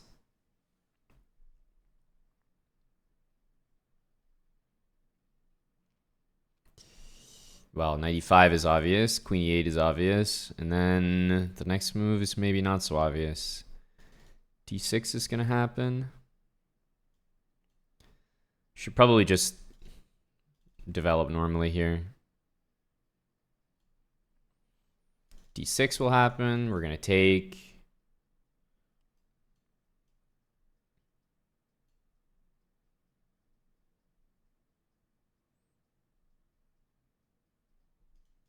What? Why didn't he move the rook? Confusing.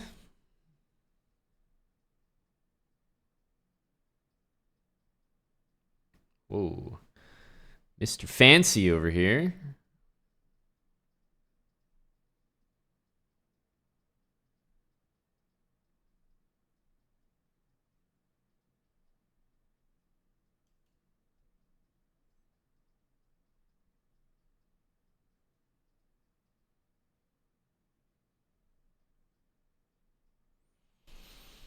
Wow, I definitely did not consider this move. Maybe, like, didn't consider it and I should have. What the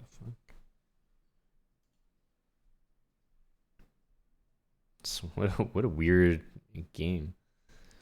Pretty sure he's down a rook here temporarily, right? He's down something of note.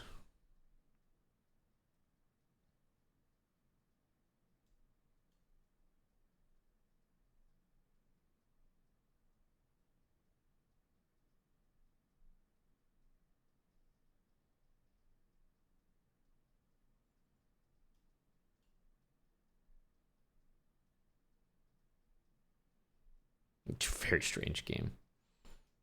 Yeah, the knight's coming in there.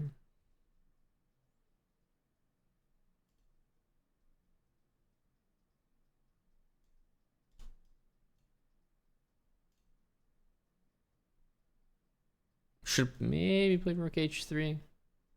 We still have a little bit of a fight here.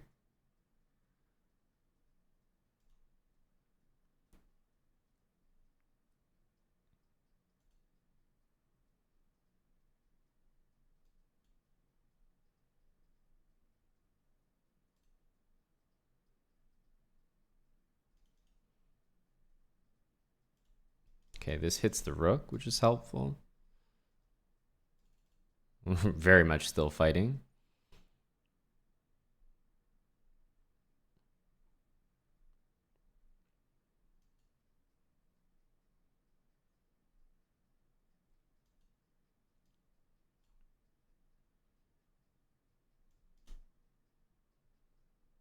Hmm.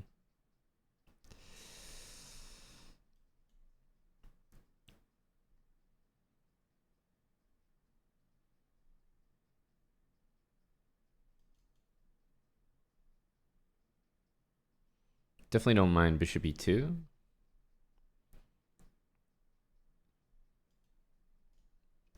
It's a friendly move, I think. King e6, f4, rook b5, knight d3.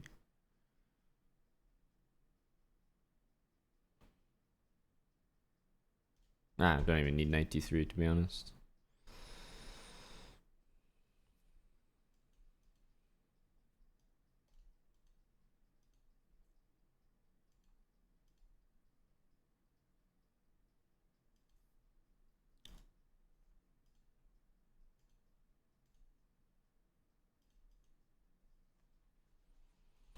Definitely a strange game, but terrible opening from him. He was down a rook the whole game.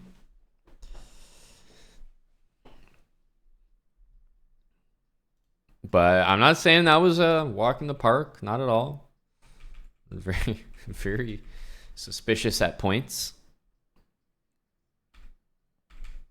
Because I was really trying to hang on to all the material. And I'm not sure we needed to. Could have like given maybe the exchange back to make life easier.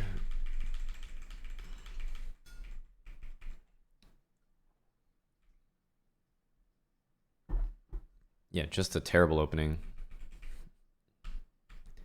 G6, F6, Queen E4, and yeah. Rematch him? I did. He's not accepting. Can't force him to accept. Actually, I can force him to accept. But that would be a gross abuse of power.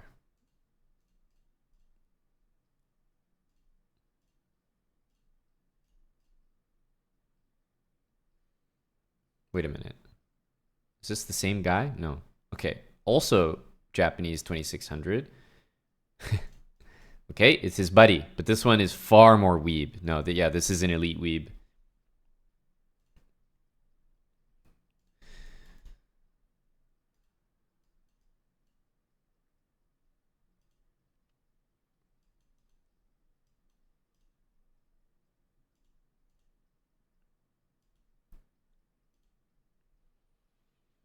Elite weebdom.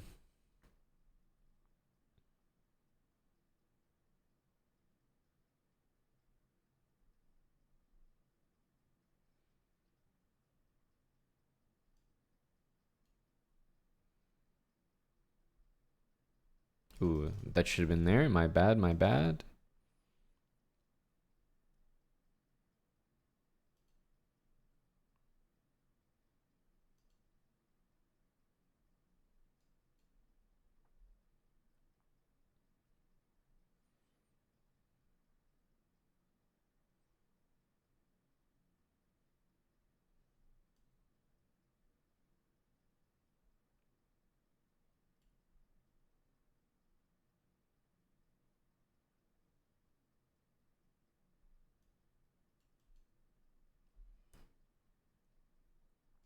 H4, G3.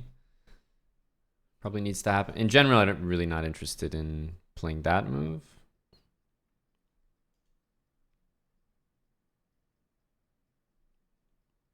I think we want to do this.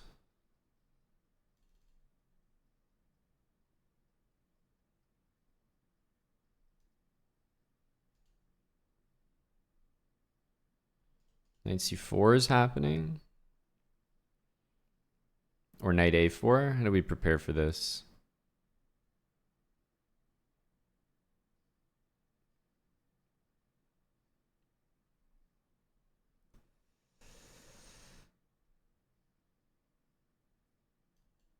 Oh. Not the right knight. Also, whoa, d5 is a fantastic move. Yeah, this is why I said not the right knight. We're just hanging a pawn for no particular reason.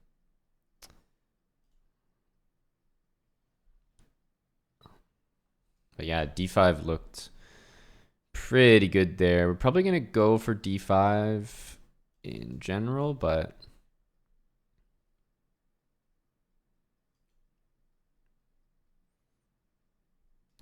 f5 we can go here or maybe check.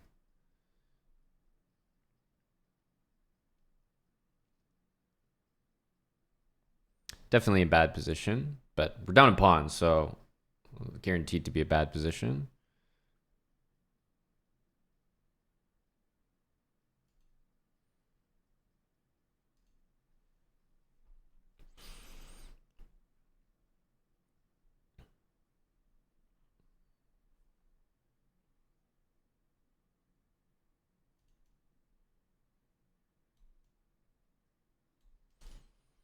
Trying to do something like this. e4 will probably happen. Okay. Here.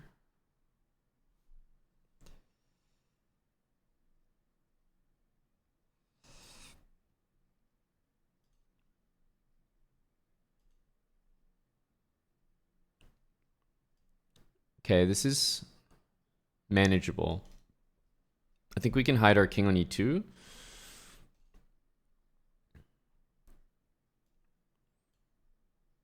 Just gonna go bishop there. Maybe this one first was a bit better.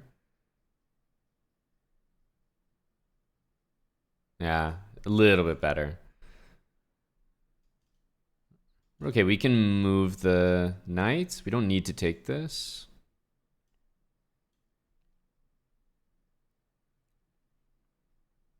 Rook d7, we can go here. Just to, I mean, first let's make him admit that we have this, that he can't take a draw. Now this one.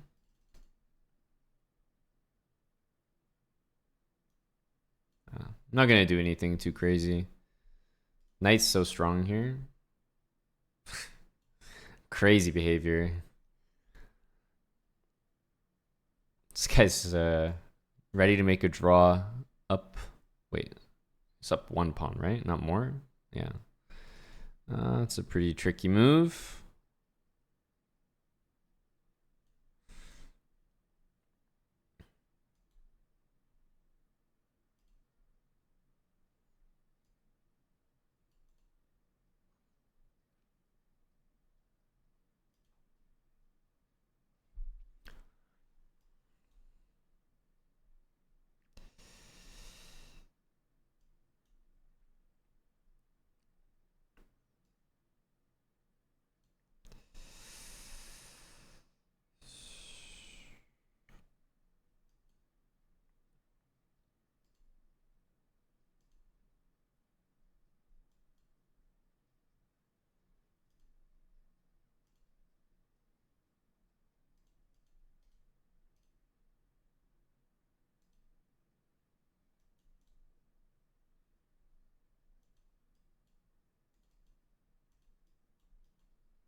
Okay, that was a obviously a pretty bad game, but we had to come back from just a straight pawn blunder. Dropped our H pawn for no reason, so it was a really bad start. Yes, I am ravishing.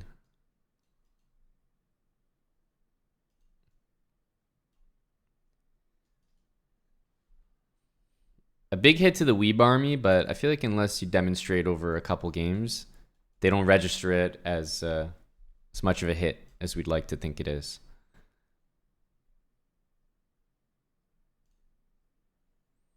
So we have to continue to put the pressure.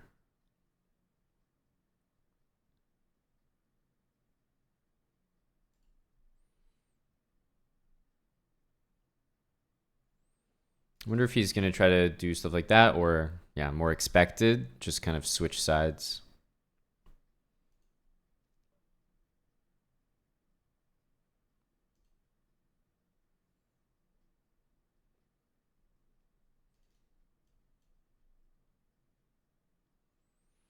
So definitely giving up a lot of squares on that side of the board, but I think we can make it work. F6. Take.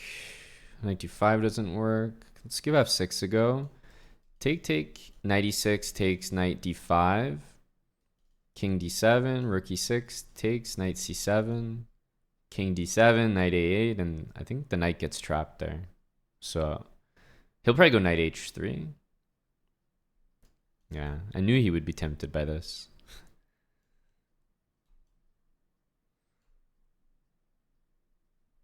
Sorry, buddy.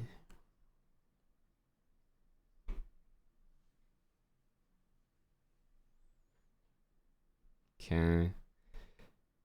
A4, we can just go b4. Obviously, we can just take the knight, but that's not good enough. B4 looks like the move. I mean, the knight's not getting saved anytime soon, so.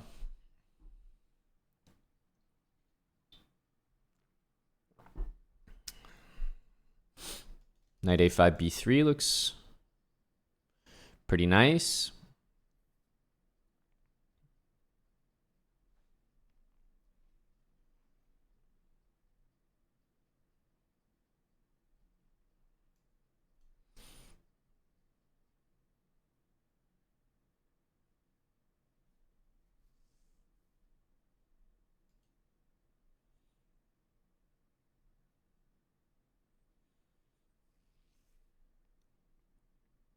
I mean, he's still not getting the knight out, so I'll probably just take.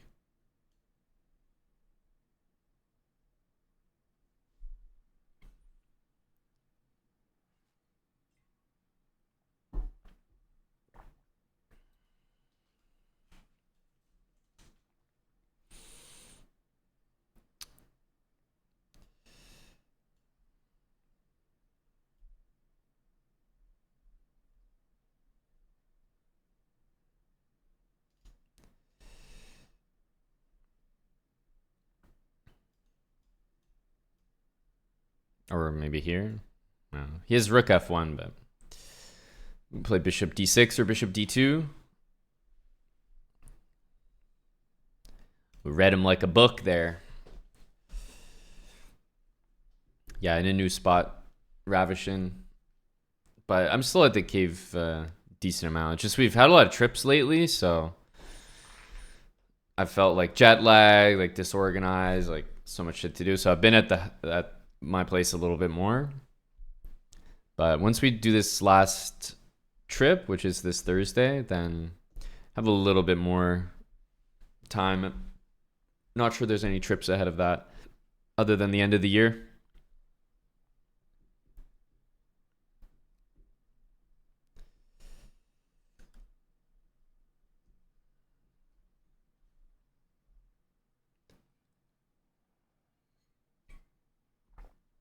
You need a good defense against the London. Alex Thurm, can I recommend the London System course? Within the London System course, naturally, through careful consideration, you will be able to identify what I believe is the strongest line against it.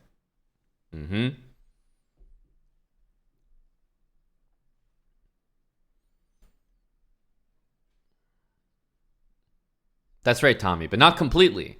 Remember, once we sell the London System course more, going to come out with a how to beat the London System, naturally. I'm the big pharma of chess.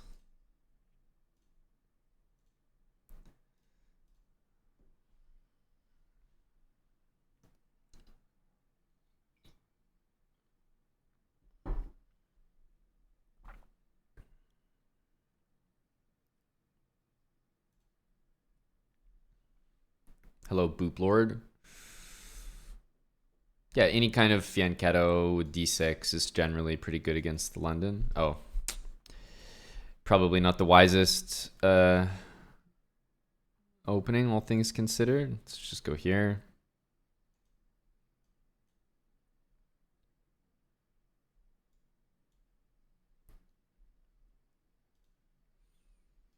Probably d5 was fine.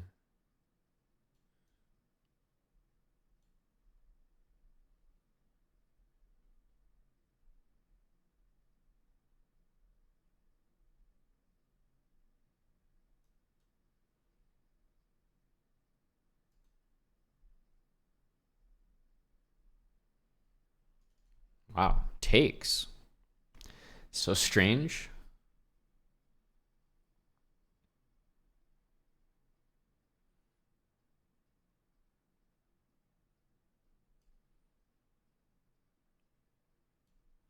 Knight b3. I think I'm going to play this. Hope this works. Takes, knight g4. Is this like the ultimate salty opening? Oh, so this is what it feels like to be salty. And you're just lost. No, I think we did okay, actually. Like, all things considered, could have been pretty bad.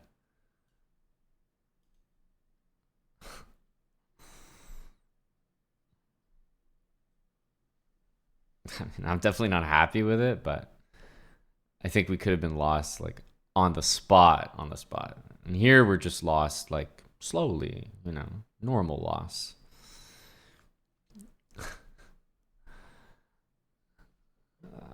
I mean, have to take.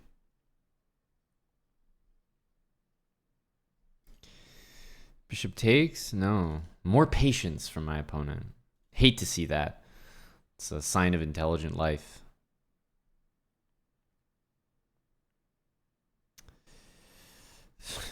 I mean, how are we gonna win? I gotta go like rook e8 and pin myself. Go bishop b5. Yeah.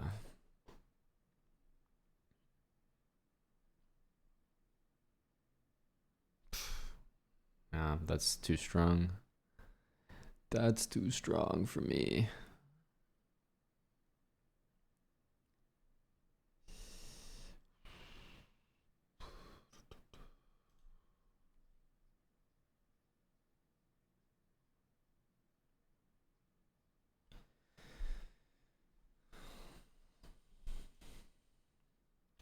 It's the best I can do.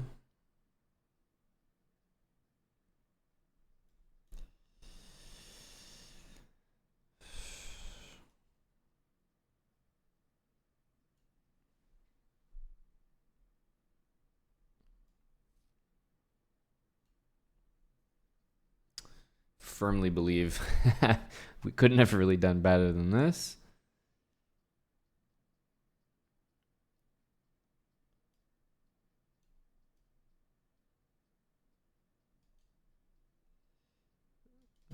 Yeah, okay. Plays the smarter move.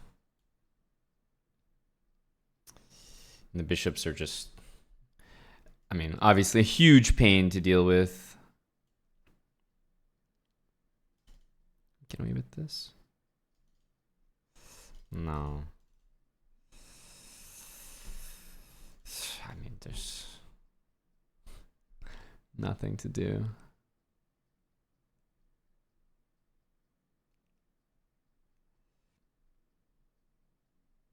Yeah, as soon as he brings the king in, we're completely dead here.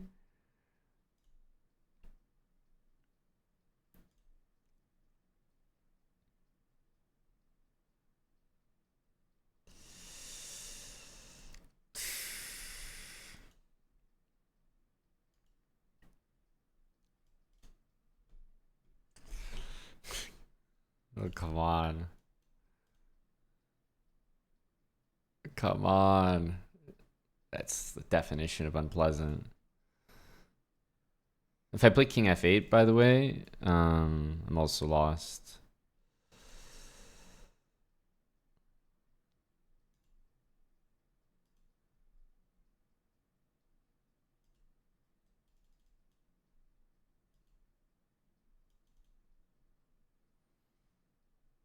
Is there a stalemate to be had?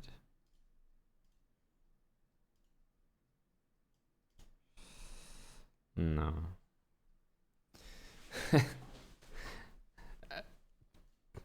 That's what happens when you pull a salty. Alan and Chess, thanks for the 73 months. Spacey, 12 months. Two bishops against the rook is the most unplayable thing, but I mean, I was going to lose a piece, so what am I supposed to do? It's impossible to defend. The bishops just cover everything. Like, just there's no hope. It's not even like you could give you could give the best player the rook, and it'll just be made to look like a fool. The bishops are covering every single square, and everything's defended.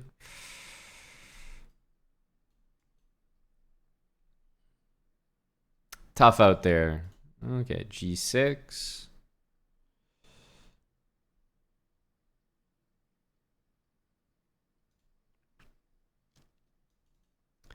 Slide the king.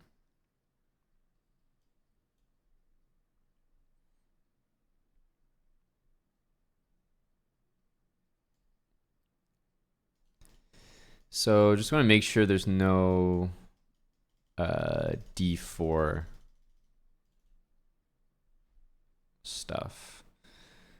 But the pawn will be hitting the queen, so we should be covered.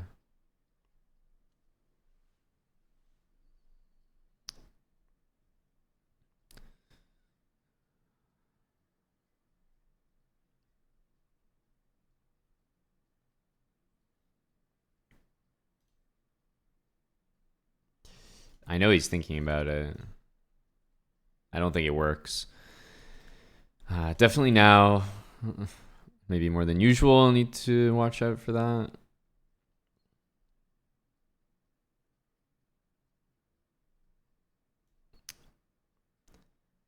We can get away with this.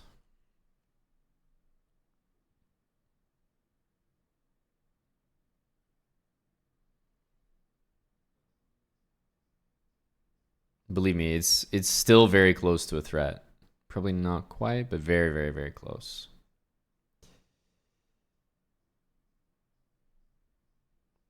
Here.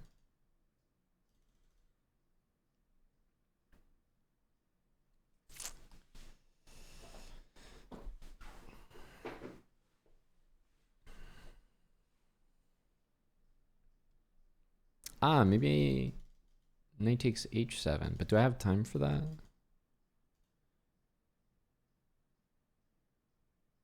Yeah, knight takes h7 works. Am I doing something troll here? Not blundering like takes on e5, am I?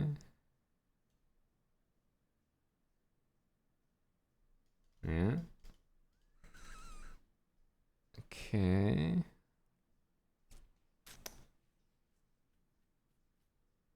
There's always takes an e4. Like, this is not the end of the world. We also have bishop c4. Like, now everything's hanging, to be honest. This is too slow. Rook takes, bishop here. Should all be lost.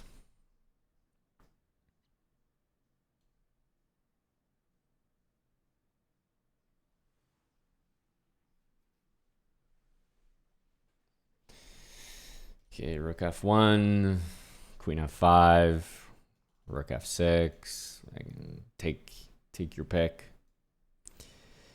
It all looks pretty good. This is maybe the most pleasing. Can probably play these moves all before it, but h5 has a certain beauty to it.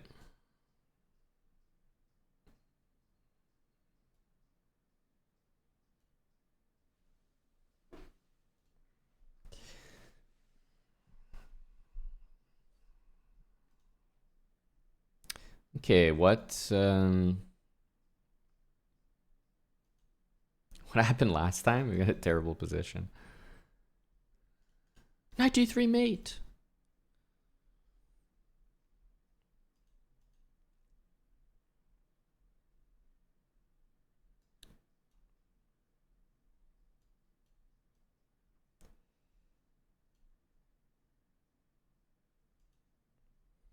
No way he's playing this. No way.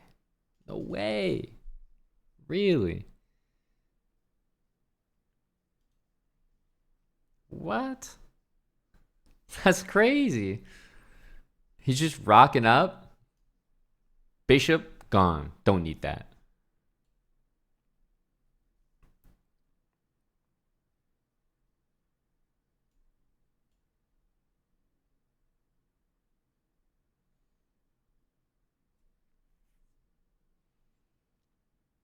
Does not care. Probably gonna see like a knight d4 type of move.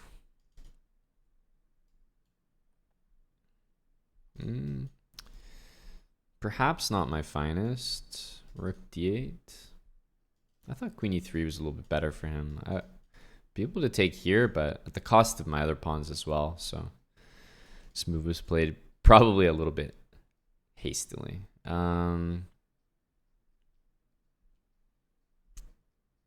Okay, let's go for a very slow approach. Here, queen a4, a6, bishop c8. Definitely expecting this. Can also throw out bishop g4. Not really because it does anything, but I don't know if h3 is what he wants.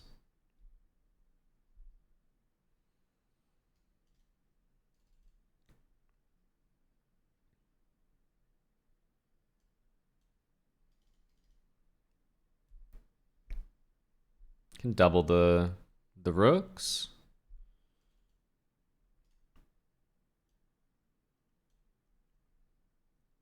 This pawn's defended, so he might go here. I do like h5 when the knight's away. Bishop is really nice here. Okay, now I like h5. Just because the knight can't go back. So he'll probably go h4. Okay, I think this is what we want, question mark. The knight's coming to a pretty good square. Let's take that.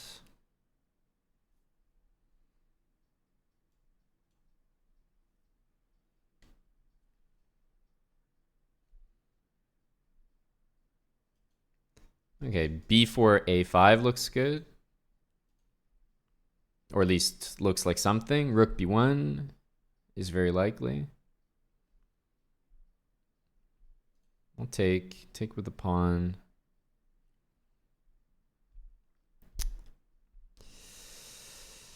Okay, d5.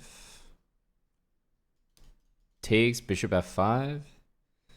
Position is like starting to open up a bit for my pieces.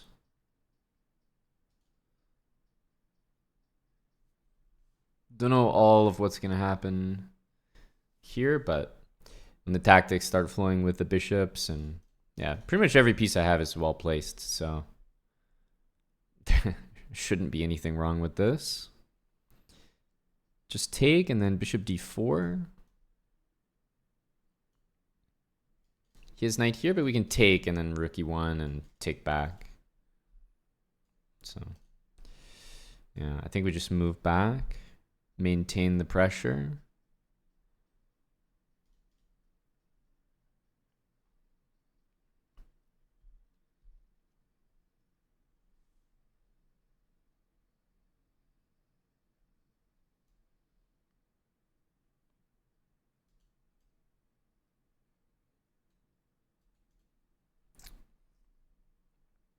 I was thinking of rook e6 and rook d8, but I don't want to give bishop h3. I'd rather stop this pawn on a dark square. he's looking for like crazy knight moves, but I don't think anything works. So he does this. Then he's probably going to try that. But we can't be afraid of that.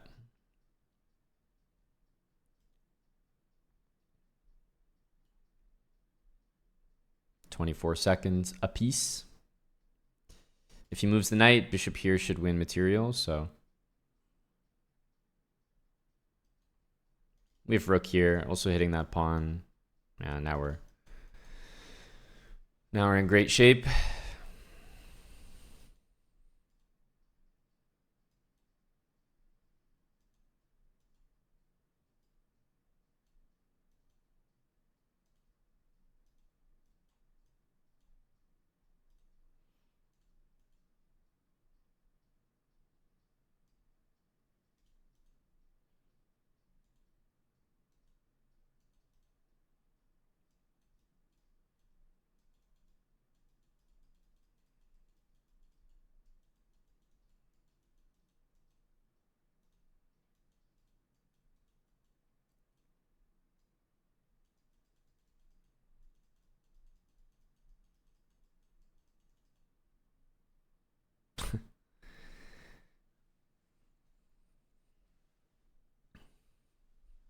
Nice talking to you.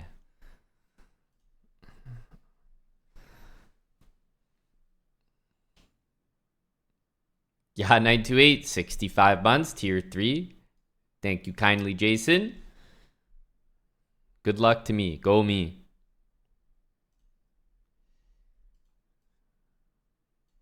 Hey, I said no need to work harder than that. I got more time than him. You know? We don't need to work harder than we're required to.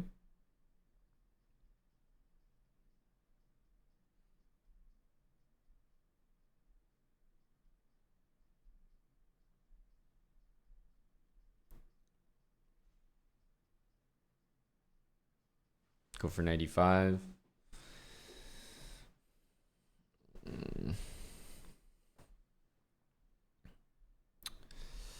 Sure. Probably knight c6, queen c7. All the normal stuff.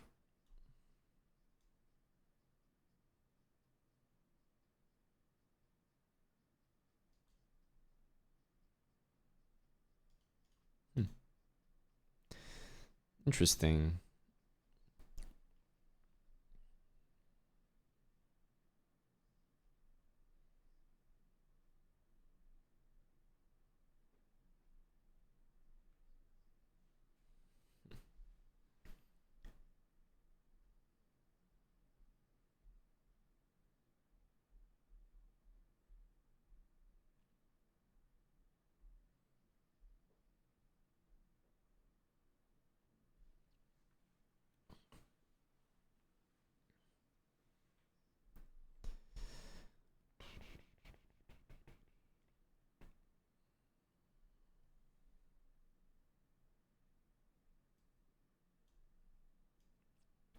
Let's just go here. Probably rook d1. I mean, queen c7, it's not even clear you can even take that pawn.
Rook takes bishop here is kind of annoying, so I guess we have to go here. 35 seconds, eh? 35 seconds.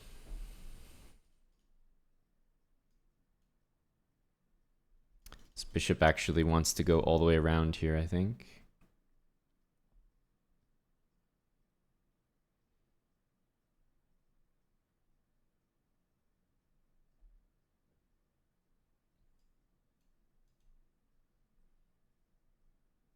Probably like rook e8, bishop d6. Okay, we definitely want this here.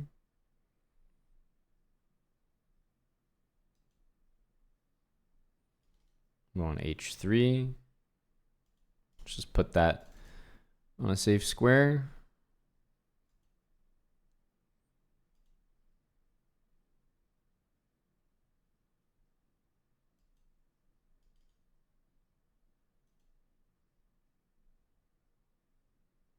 Maybe we can set a trap with queen e5.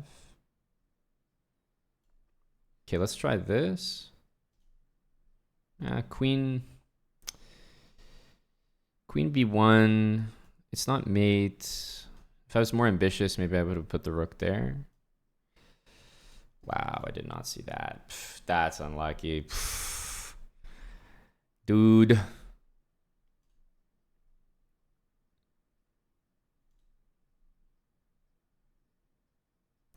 Probably going to get something back here. Oh my god.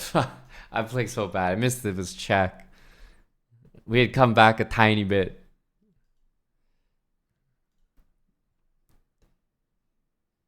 The check hurts. Big time.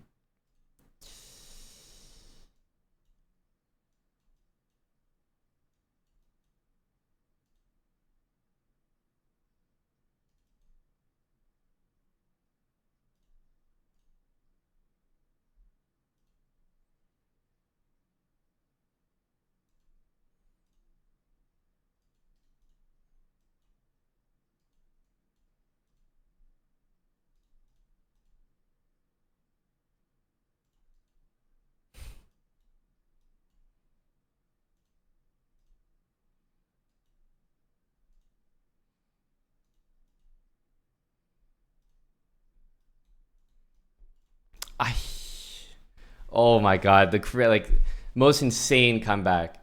This guy plays so bad. How can you be that winning and the game becomes that close? I mouse slipped queen d1. Maybe it could have just taken the pawn at the end, but I mean, it's crazy to me. These are always the opponents that feel the worst to lose to, because you witness stuff like that and you're like, I can't fathom how 2600 can't handle like that good of a position.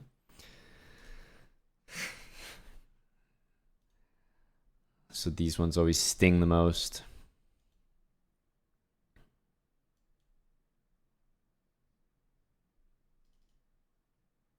Definitely plays in a weird way. Okay, h4 is definitely an energetic move. Knight g5. Who's the salty now? We have bishop f5, so not sure we should be that bothered by h5. Also, I mean, he has to defend mate here. Knight h5 next. I can't take this that seriously.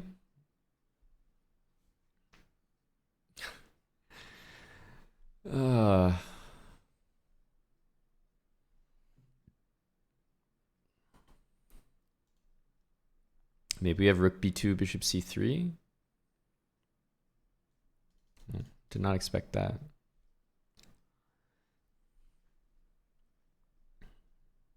He's always up to something I'm not expecting. A tricky lad.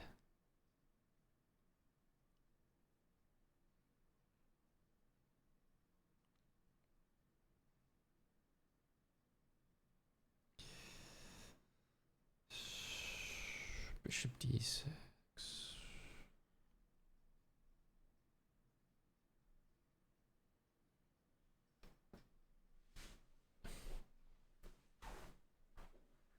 Man,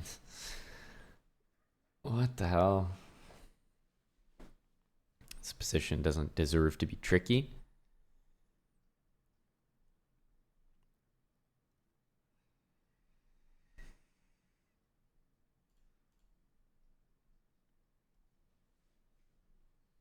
Bishop d5 is so specific. I felt like he just kind of hung the h-pawn. But this move is more annoying than I expected. To be honest, I thought he was just going to take the pawn. And then like rook b8. And then rook takes b2, bishop c3 with mate threat. Like I was feeling pretty good about that. Not going to lie.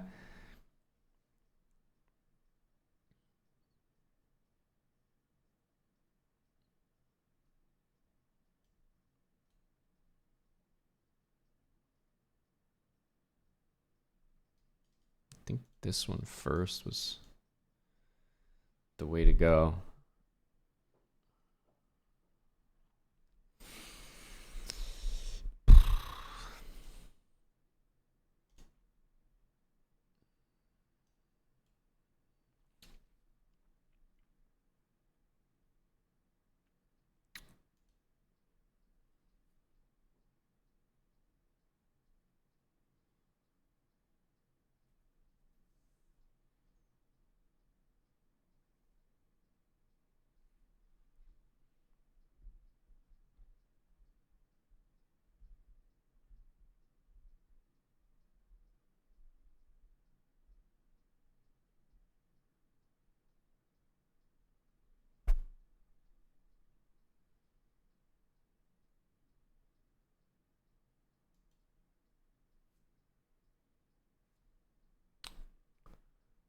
Quite difficult still. This would be friendly.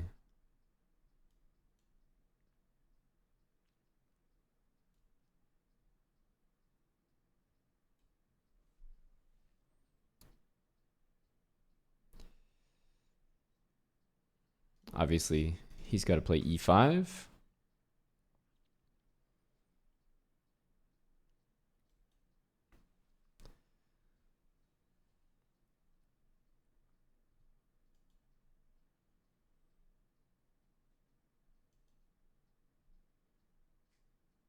Definitely still a few like tricks, I feel like.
These these guys are interesting. Well, golly gee. Really enjoyed playing 127 moves of shuffling my goddamn king. Why did I flag him instead of mating him? Because like What's the guy doing? He's playing on with a king back and forth. He wants to make king moves back and forth. I'll let him embarrass himself.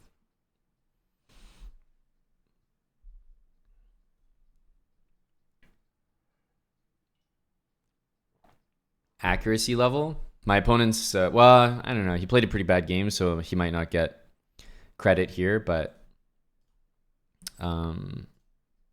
they always gain a ton of accuracy at the end, right? Because every one of their king moves is correct, the best move, and every one of my moves is incorrect, not the best move. So I always end up winning the games with lower accuracy as a result. Yeah, for example here, just lower than him. And it's really because his like 39 best moves were 1, 2, what? Like 3, 4. Oh no, these are like the what? Excellent moves? I don't even know what this star is. Oh, they don't give everything a star for some reason. But pretty much every move from here on out was like, oh, King H6. Wow. Big blunder by him. But you can see how like I'm going to accumulate way more mistakes here than him. So every move from him is a good move. Every move by me is a bad move. But that's what I do. That's exactly what I do. I just play the worst chess and win on time. It's the type of player I am. My opponent's nothing like that, as we can see from his accuracy in these games.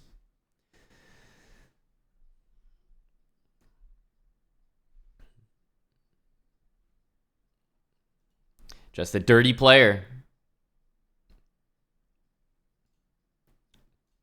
That was a rough pairing for me. Towie, thanks for the 18 months with Prime. Towie, Season 1. And no idea what that name says. 6 months. We're going to go with Die. Thanks, Die. I know a few chess players named Dai, Vietnamese. All right, I'm back in a sec. Need to exercise our Union Improved break. I'll be live for a little bit longer. I'm also teaching a gym lesson today, the Chess Bra group lesson program.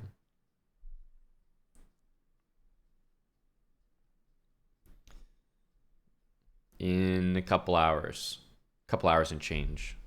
It's like Delio. Okay. Jeez.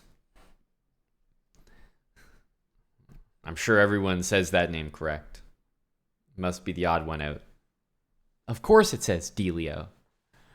Thanks a lot, Di. I'll be right back.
Hello. Oh, hello, M-Boat.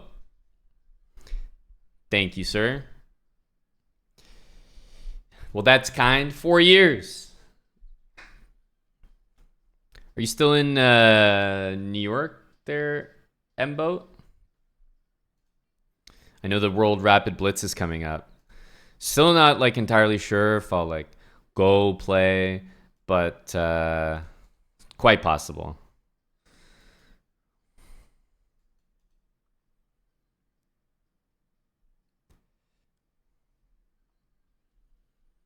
Yeah, not 100%, but I feel like at bare minimum, one of us will go. And we're trying to get a few others to go as well, like even maybe Robin or something.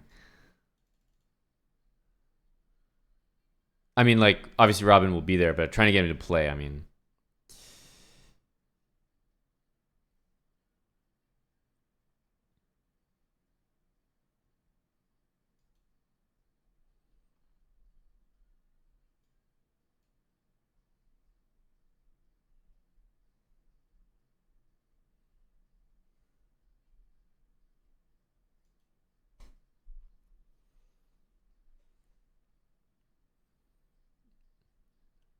Well, that's the thing about Rapid and Blitz is it's not like official classical FIDE. I don't know. You feel a little more comfortable um, messing around, so to speak. Thanks, Suin, for the 35. Tier 3 from Suin. Good to see you, buddy. Where is it? It's in New York, which is, I think, why a lot of people are definitely considering when maybe they would not normally.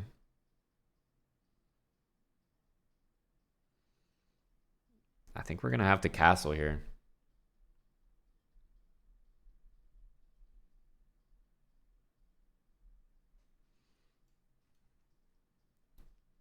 I don't really mind this.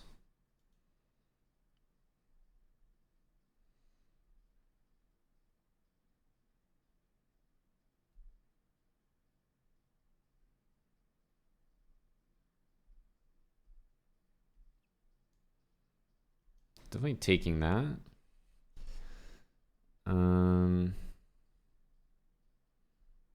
F6 is not the scariest. Let's remove this knight.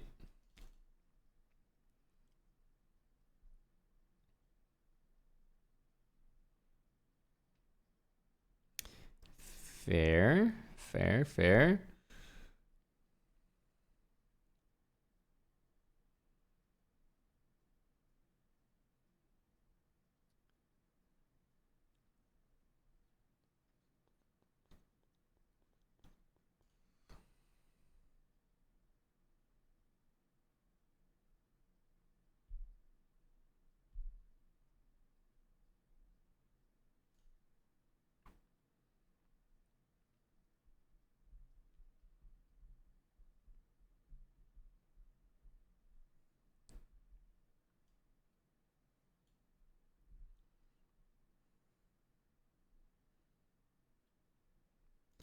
Okay, definitely don't love this move, but... Ooh, bishop d4 was there. Bishop d7, rook d8. Maybe need to move this king. This diagonal was really nasty, but I'm just looking to survive here. He has to take. There's bishop c4, but we'll sidestep this way, I believe. Here, I feel like we might need to take this. Can I get away with this? Let's say yes.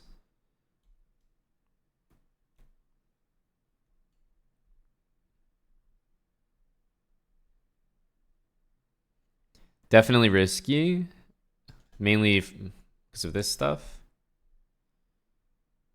I think we can play this.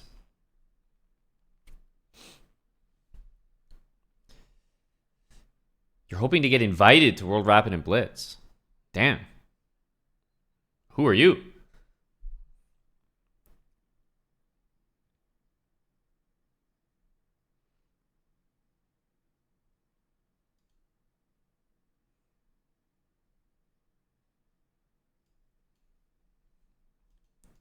feel like this is pretty comfortable.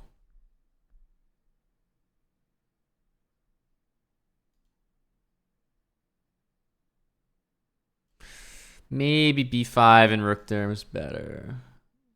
Still very good for me, but probably could have been extremely good.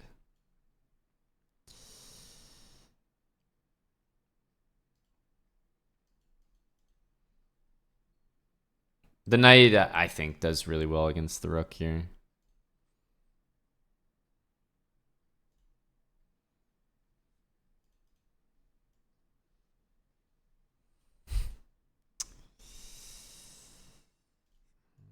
Wow, he actually caught that. It's kind of impressive. Oh, he's fast too.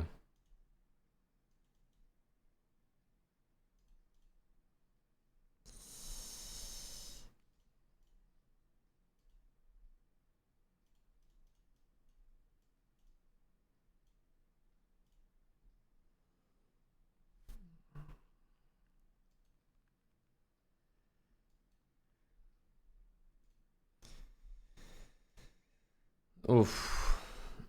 Free rook? Yeah, I wasn't paying attention. At some point, I just had to like send a pawn up the board. I think at some point I just started observing like that box. So I guess his rook was somewhere, I guess it was on d7 or something. Oh, okay. We definitely did not expect rook e8. Okay, playing bishop h2 is never a bad thing, so I don't, yeah, it's not like a problem.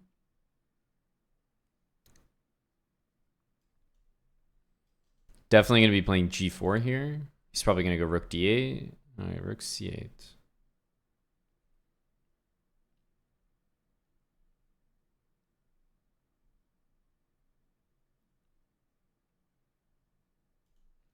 Let's go here. Bishop d7, obviously. a4. We'll probably see a6.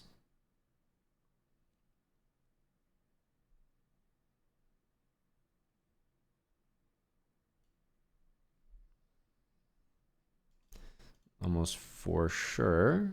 We could go back all the way here. We have knight e5 and knight c4. I feel like he might try knight a5. Just want to go here. And then knight c4.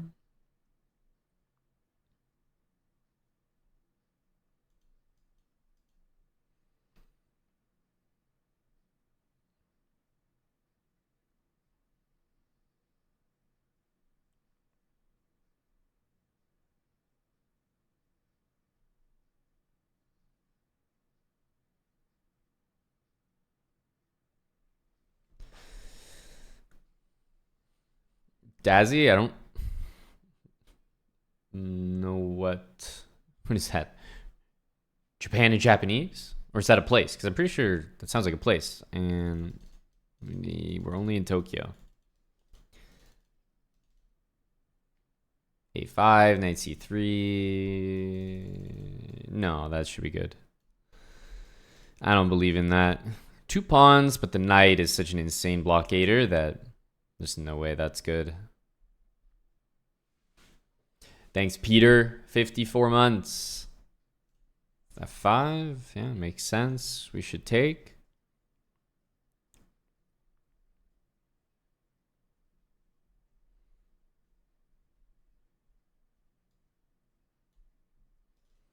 Rook g1. I think the king might have been just better on e2, but kind of got sidetracked.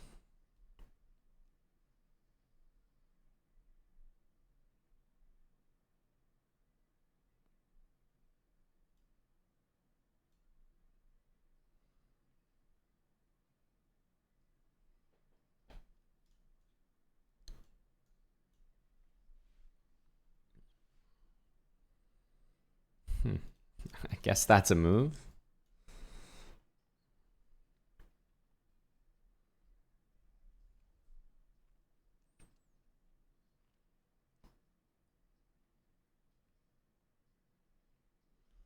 We still have a lot of work to do, annoyingly.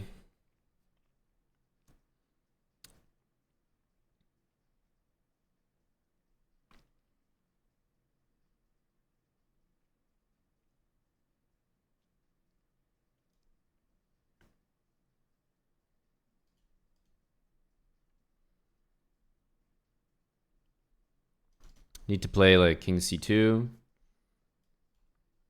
Maybe rook g2. It's okay. Bishop h4, rook g2.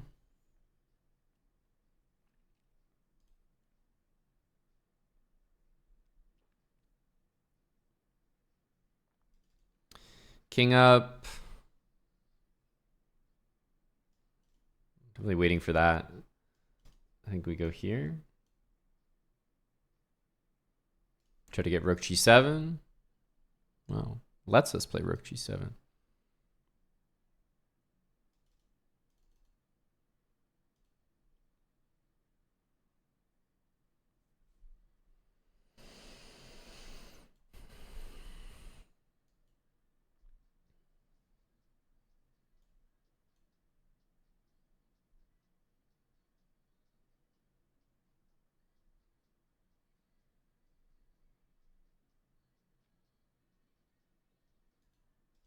Waiting for e5.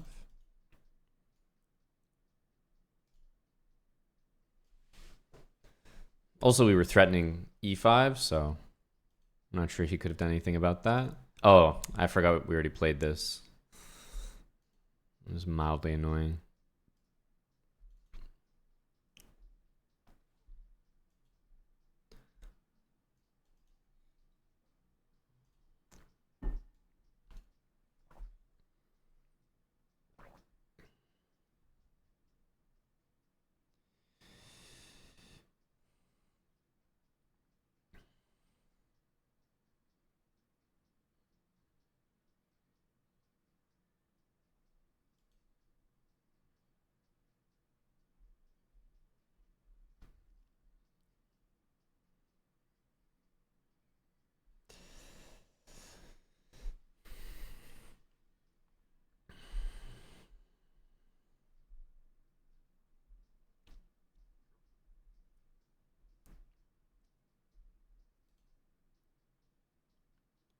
Definitely a little bit worse here. So we're going to have to see if we can make something out of this. Don't love the position. I need to trade these bishops, but it's just not really possible. And bishop e6 trades the bishop I do not want to trade, but it's almost the only idea for me. Maybe we can go here in c5. Yeah, but he has knight c4. Yeah, no brilliant options for me.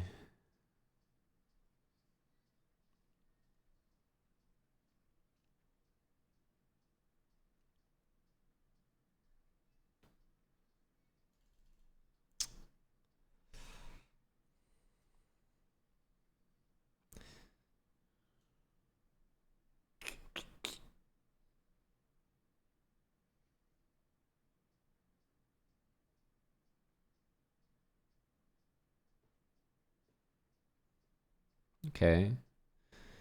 Maybe this is not so bad. Maybe it is.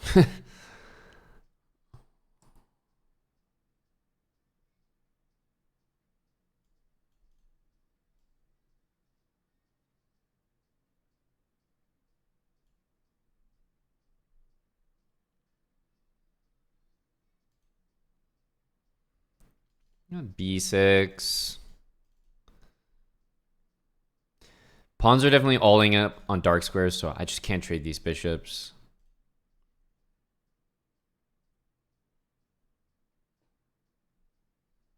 This piece is going to be super strong, but it's so hard to avoid. Like, at some point, I'm going to have to play bishop e6 to free things. Okay. Try to get bishop c5. I can't do it now, though. I'm going to go here.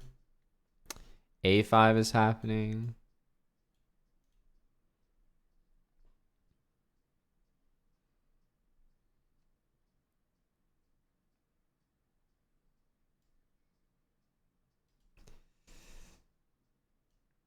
Okay, stopping a5 for the moment at least.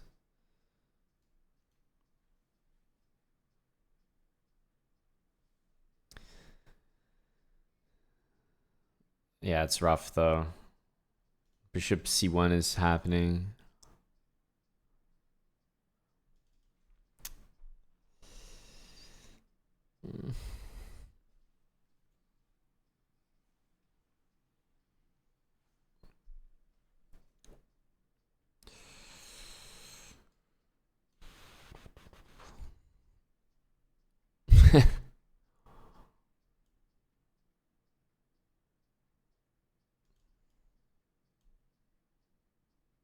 This guy has to be a hero. Oh man, if we can trade these bishops, we're doing fantastic, but easier said than done.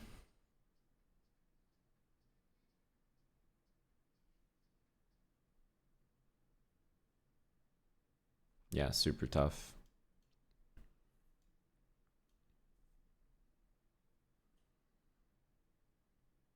Okay, this bishop can start to weasel around the opposite side.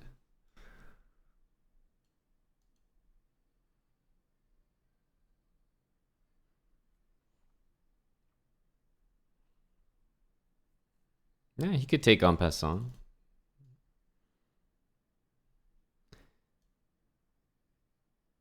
What am I missing here? I'm just winning this pawn, no?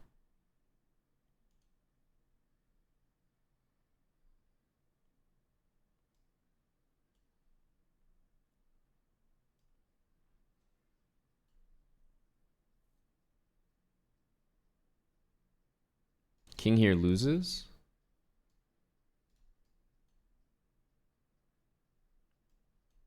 He wanted to take.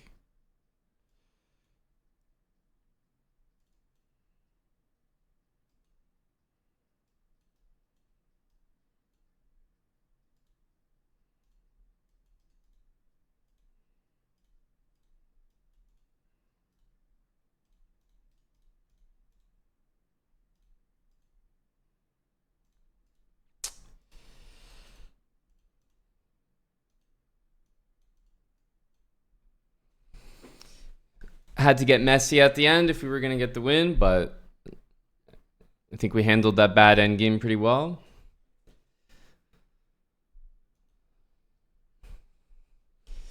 Nobody technically had a bad bishop because we both had two bishops.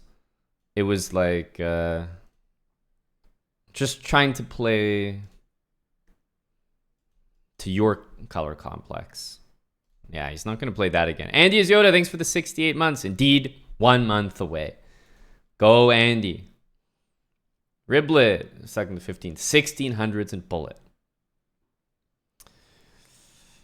Losing on time. New opening for black. Against e4, presumably, because you're referencing the Caro.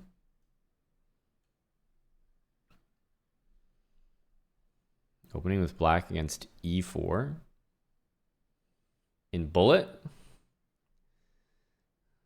And the Caro Khan is...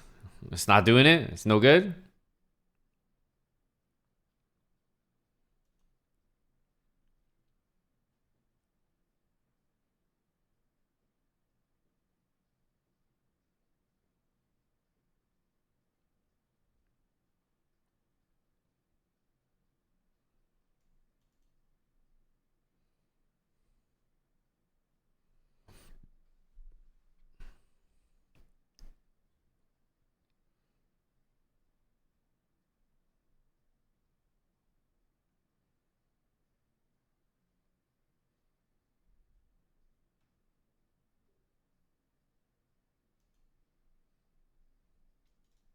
And f4 will take.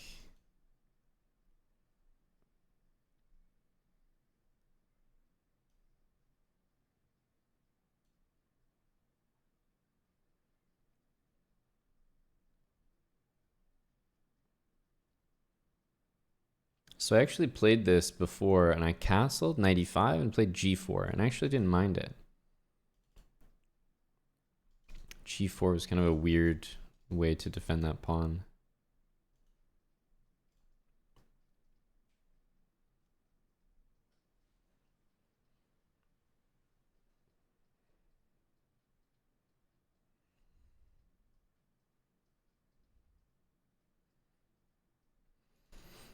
Okay, h5 doesn't. It's not out of the question. Grid of pins. h5 doesn't threaten something direct.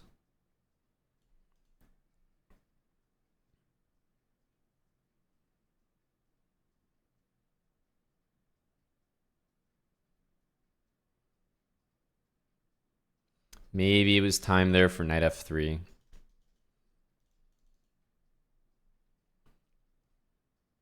Because now I might have to play f3, which is fine, but not ideal. Let's take this way. I know he's thinking about this. Whoa, did not consider this. Okay, well, we gotta take, right? g4, there's gonna be some spicy stuff headed my way.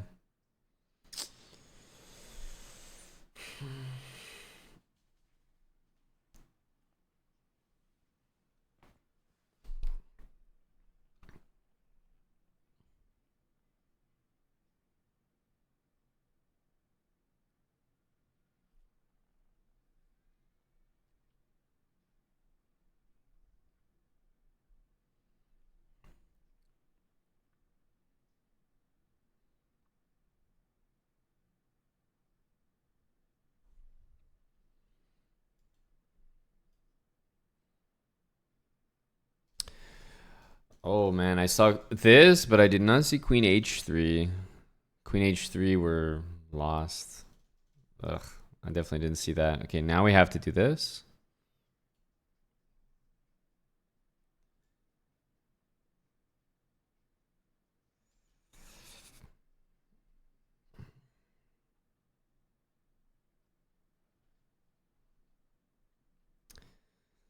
Hmm.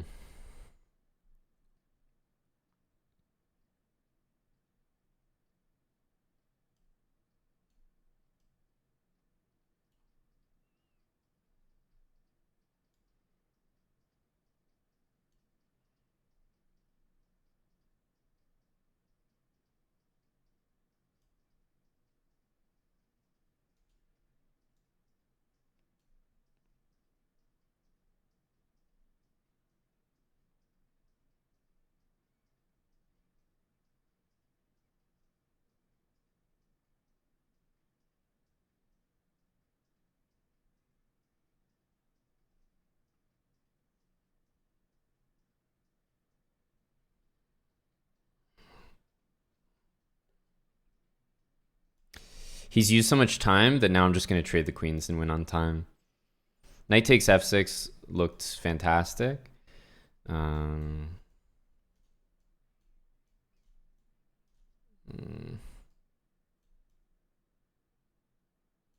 but it's just such an easy flag trading the queens.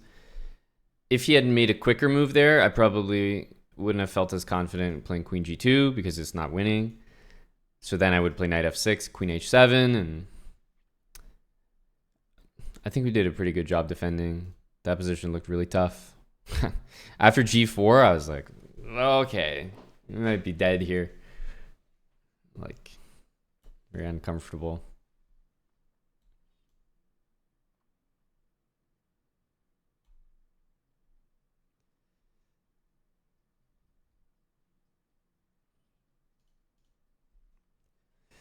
e3. Can't remember if we're like supposed to or not supposed to take. I'm just gonna do this. Most likely a3. And an important lesson from previous. So we played this before, and we have to just play d6. Because I remember, yeah, I played this rapid game, right? I played knight here, and it's just lost. So I think it's d6.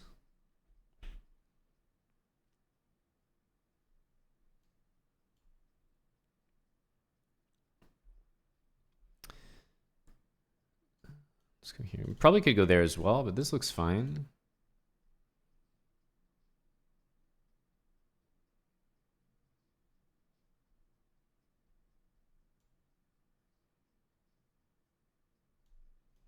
I think we can go here. Not that scary. We can always play h6. I think he's going to have to castle. Can't castle this way. He could try to play stuff like this, but he's gonna have to watch the e-pawn. So I know it looks like, yeah. To be honest, he might play king f1, king g1, and then use the h file. That's fair. He might do that, but I feel like we have h6 happening always. Like bishop d3, we have h6. Yeah, I know he didn't want a castle there because it makes so much sense to just utilize the the h file, but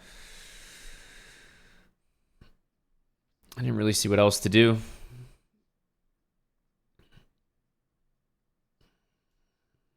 Okay, let's just put this here. Okay, bishop d3, we can play h6 if nothing else. I expect that.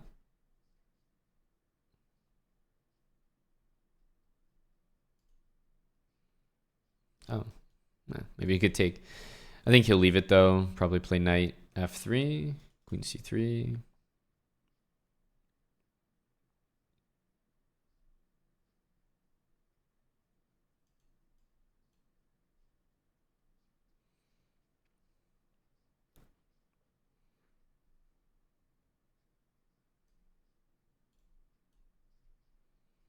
Okay, rook a1.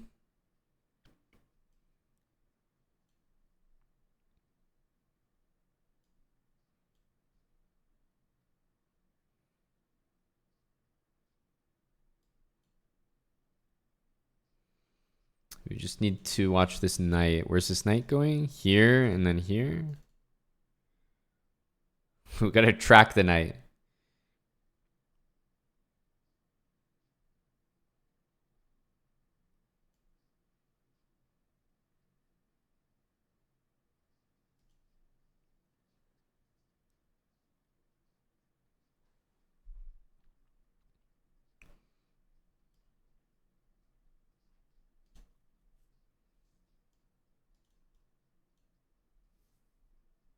We have knight here, which took me a while to realize.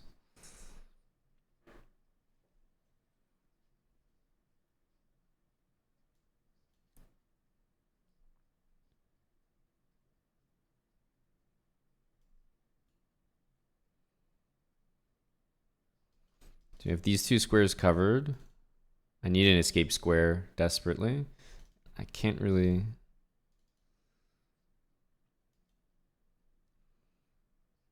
Can't really play g6 because my dark squares will be too weak.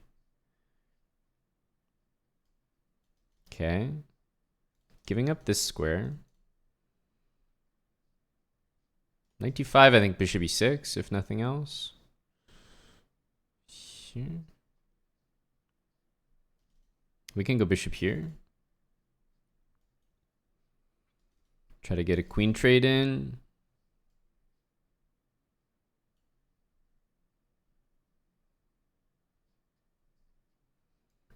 I think we have to take that.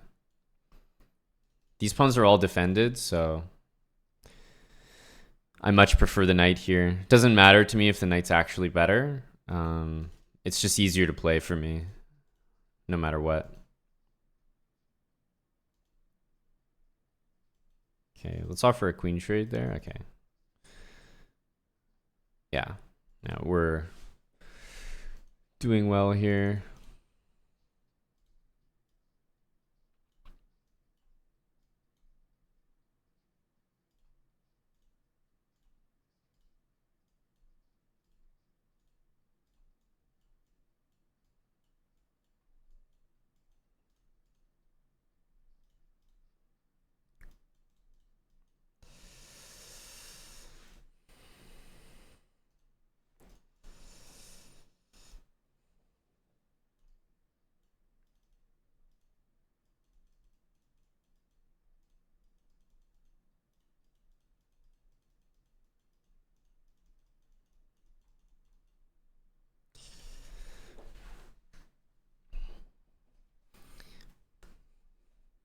The thing about what I just did is wasn't really that dirty. Like, pawn takes pawn. It's not a dirty move. It's just a move. But of course, the whole point of what I did is to flag him. But it's not like I'm making a move that if he catches it, I'm going to lose. Like, no, if he catches it, we just trade a pawn. So it's a very risk-free kind of attempt there.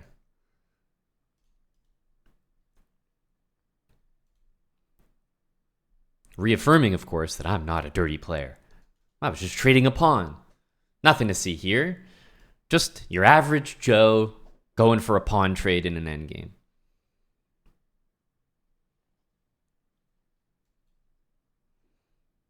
Okay. Unsi, thanks for the 30 months with Prime.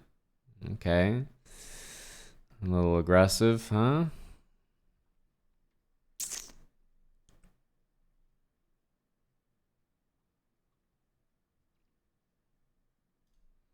Let's play knight d2 after presumably pawn takes. Maybe knight c4.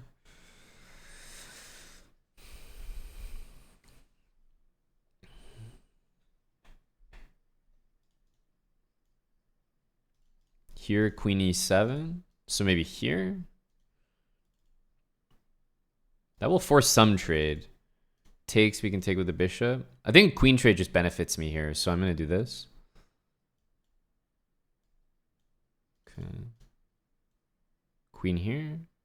What happens? What happens? Let's go rook d1 first. Still have this. If he goes here, bishop c4 is super strong, I think. No, no way that trade is what he wants. No way.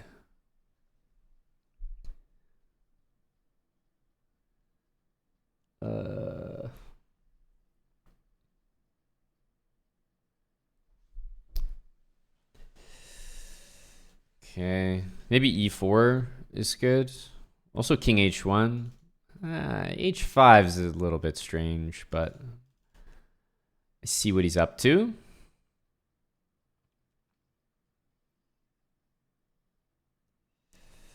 Let's go here.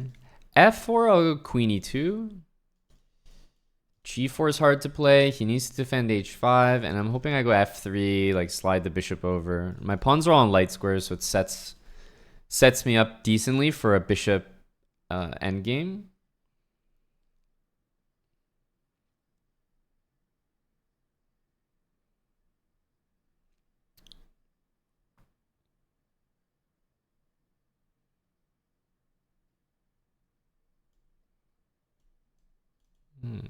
Interesting.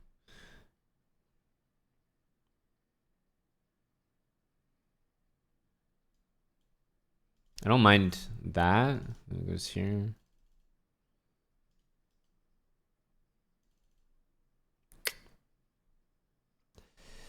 I can't lie, that's a little annoying.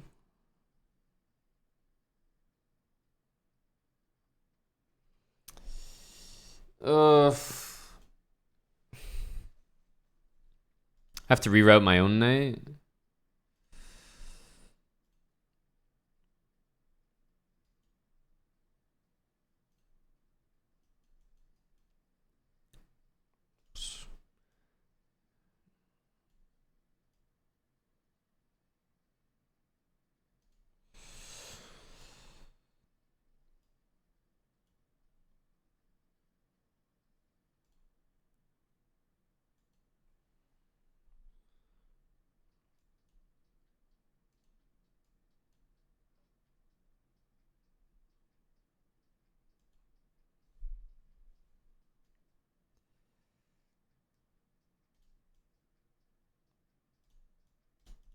Oh, that's a mouse slip. Obviously, could be way worse.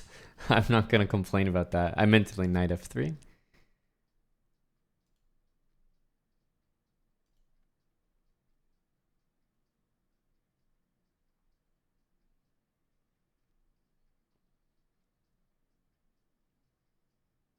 I'll definitely take a draw here. I have 20 seconds. He's actually very quick. If I were him, I would play for the win, but I think he's been beaten enough times that he might take a draw here.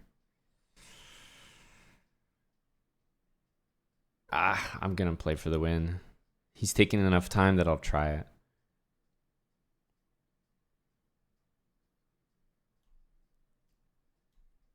Bishop g1.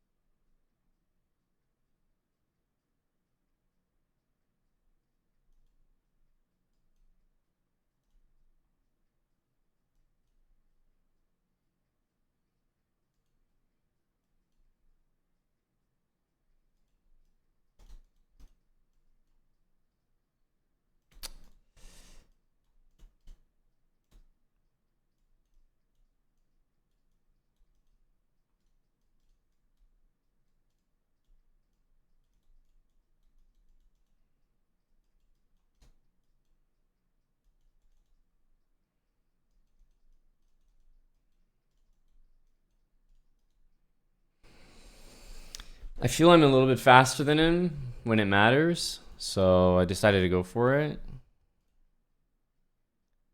But honestly, if he had repeated a little bit quicker, I probably would have taken the draw. He had like a minute at that point. I actually had more than a minute. I had 20 seconds. And he is fast. Like at some point I thought he was faster than me at the end there, but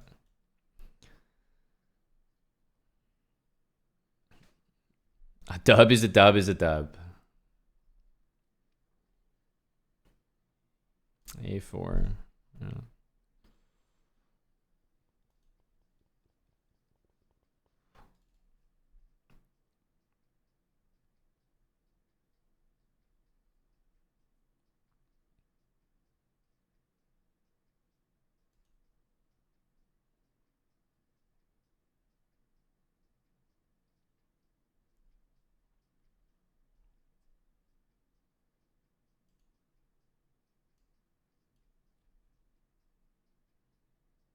Honestly, I probably should have just taken that. Sometimes these pawn moves, like, hard to describe. If you play g6 and someone plays h5, for the most part, it's bad if you take it. So you just never do. But there's always that 1 in 10 time when you actually are like, wait, I should just grab this. And those moments come and go pretty quick.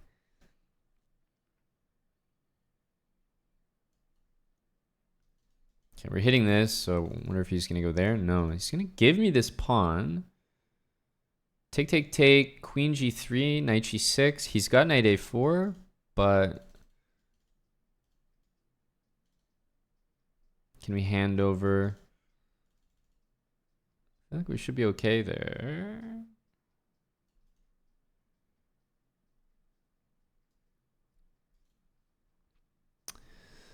Okay, fair. Bishop here, he's got knight there.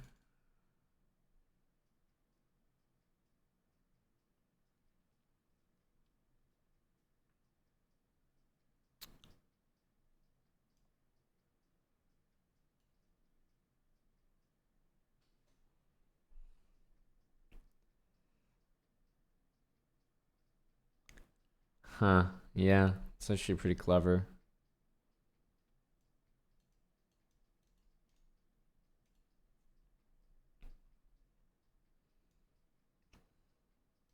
He's got to take, right? If he lets me castle, I'm okay. But yeah, this is going to work out for him.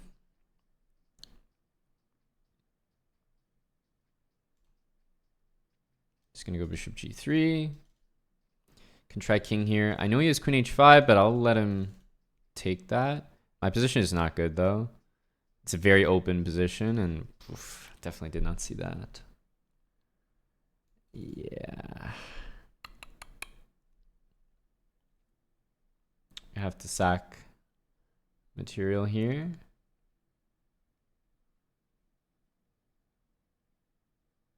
Yeah, just have to take. Take with a knight at f4, e6 drops, so wasn't really an option either.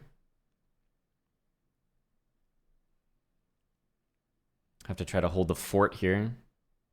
It's a terrible position, though.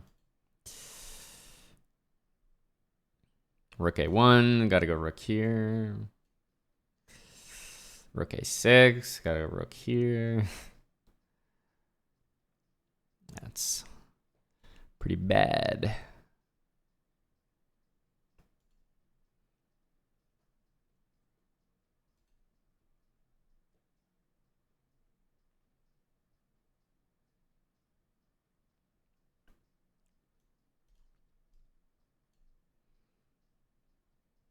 Okay, I'll slide the rook over now.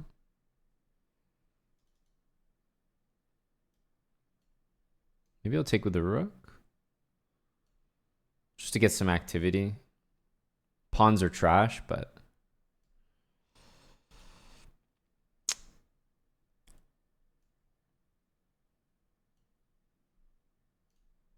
this king is pretty safe there. That's not what I wanted to do.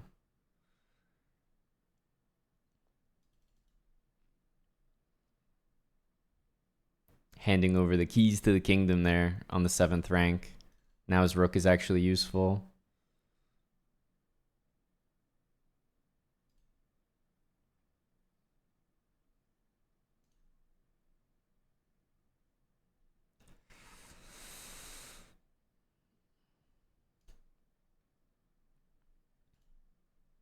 I just got to push a pawn to make a threat.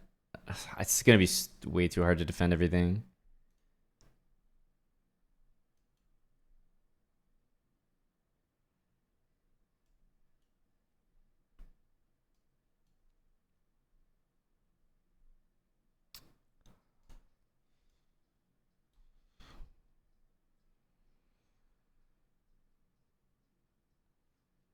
There's no checks. What the fuck? This guy doesn't have a single check. I had to like lean back. Am I missing something? Not a single check. What the hell? Everything's covered. What a choke by him. Oh my goodness. What a survival.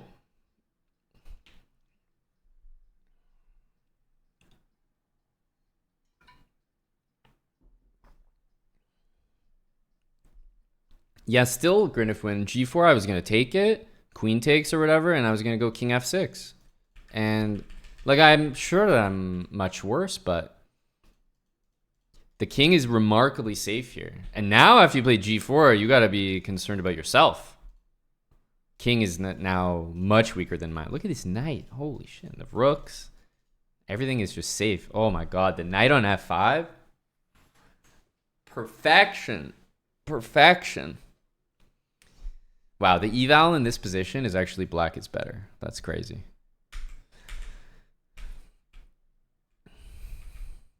But we were definitely in serious trouble. Like, I mean, here it was like as bad as it could be. Was e5 hanging?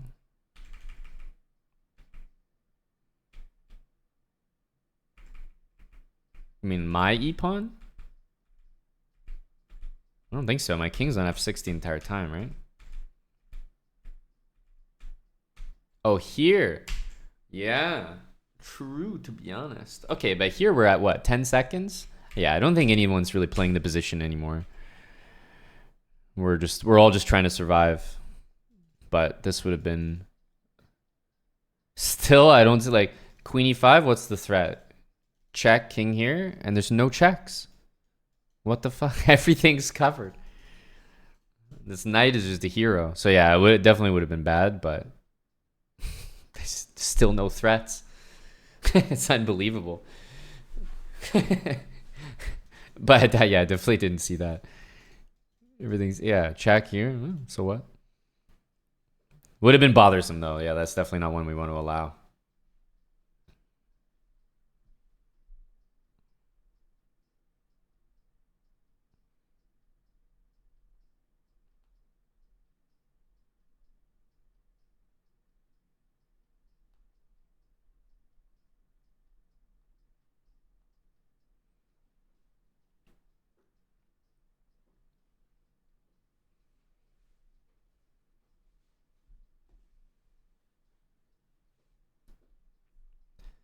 He's done at 7. The games felt so competitive that 7-0 doesn't even feel representative. We'll take it. This guy actually Canadian? I don't think so.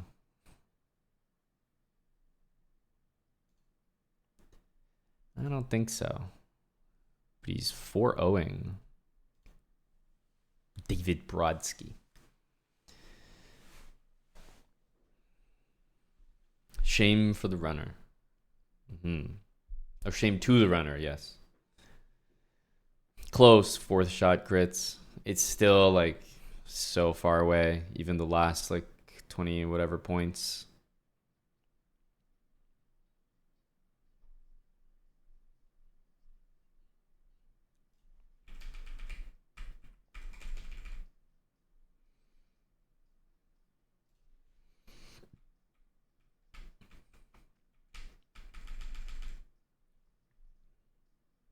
Oh my god, what a choke. Insane choke. Jeez. Thanks, Cluxton18. New sub. Welcome, Cluxton. Great month to do it. September.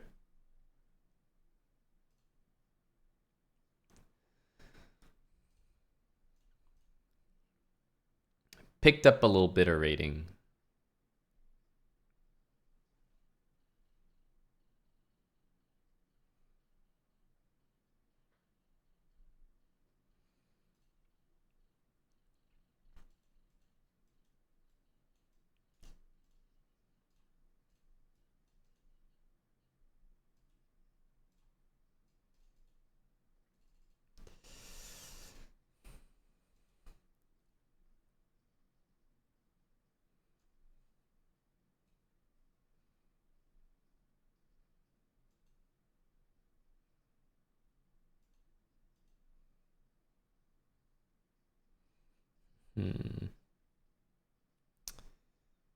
She was definitely uncomfortable.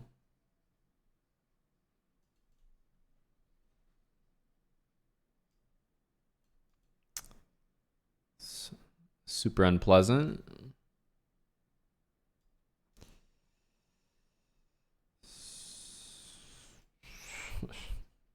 Just completely nasty.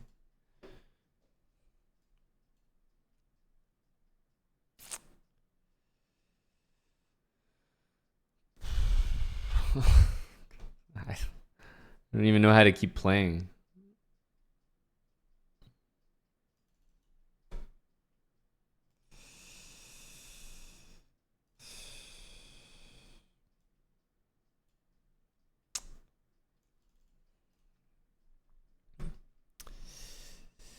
Don't know how to keep playing. I definitely don't play that opening, so it's a pretty good indicator.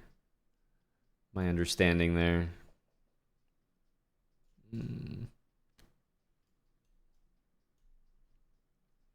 Queen c8's forced here. Okay, yeah, you could play rook c8. It feels a little bit odd, but it's playable. Oh, okay.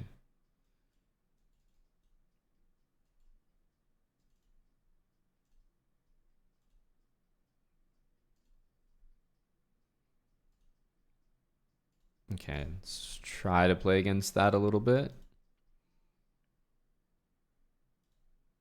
Okay, this should be very good. Yeah, we can take.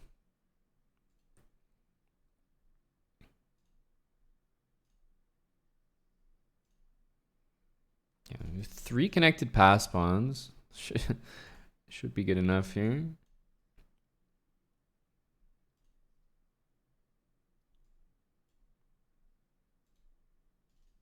Yeah, should win.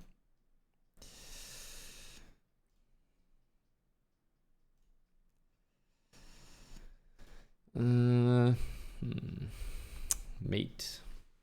Wow. In the effort to get out of the mate, I think I was a little too fast because if I go, no, sorry. In the effort to get out of the draw, I think I was a little bit hasty. I was thinking maybe this is the correct zigzag, but it is still a draw because the rook f3, rook f4. Anyway, these are just random bullet games. Today's been a blitz day.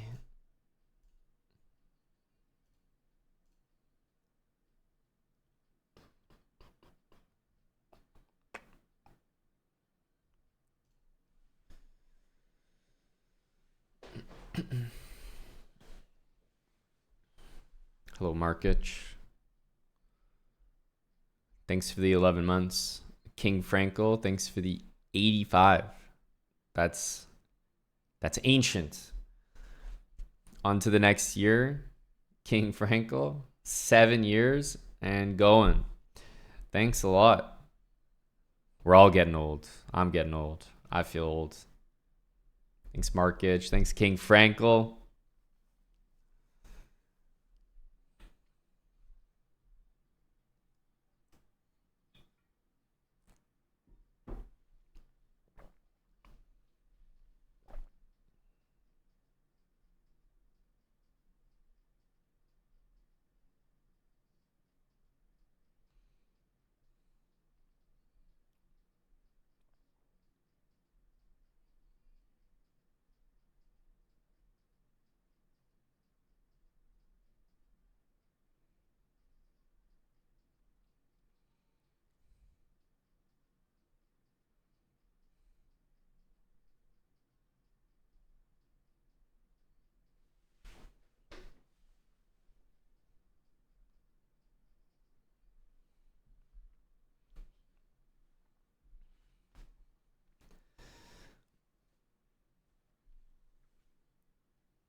No lineup outside of that.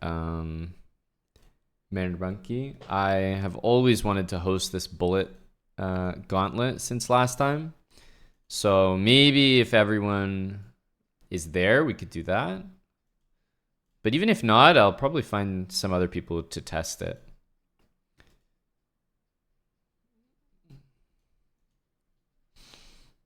Well, we had 2 trips, like Japan, 2 weddings to go to, Tommy. So they're just on Wednesdays now because last week we were leaving on a Thursday.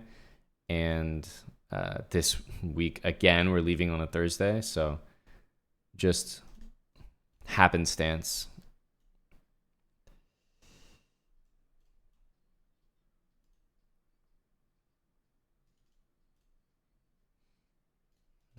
Not sure about that.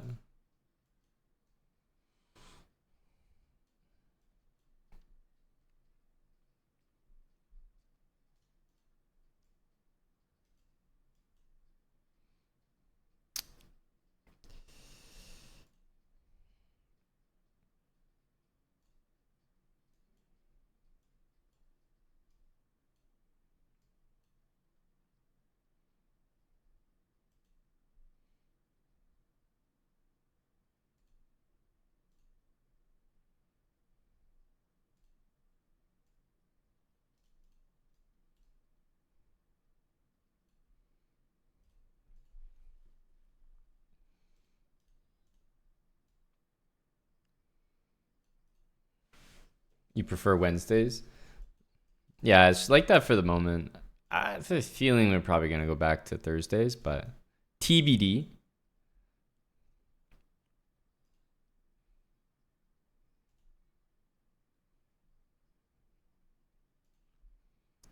Bishop D7 is strange.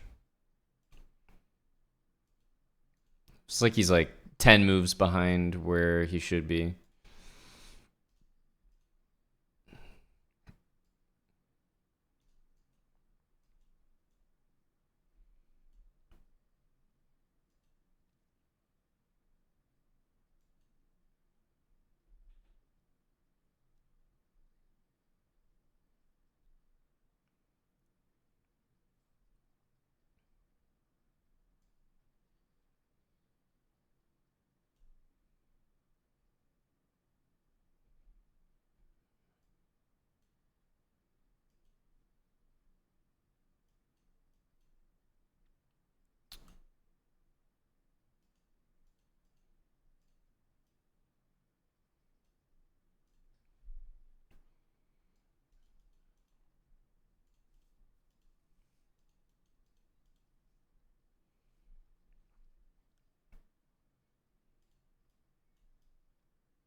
Hoping for E4. We'll almost surely get it. Yeah.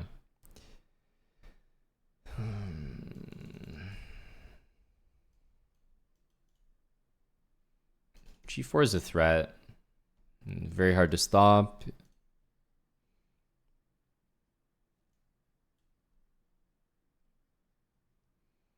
All the endgames should be winning here, so.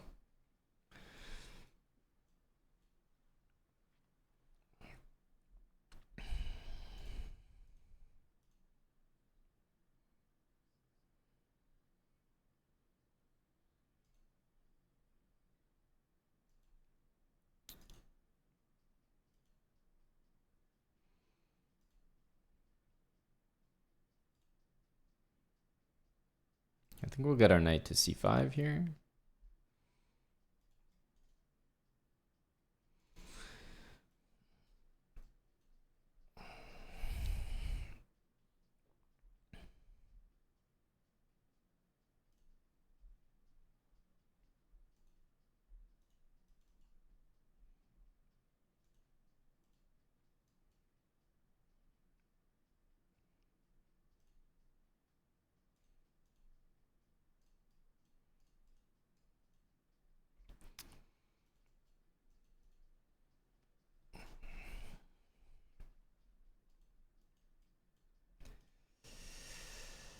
C4 was a little bit too much.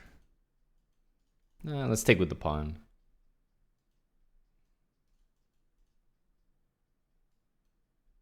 Ooh. Gotta refresh. Super laggy there.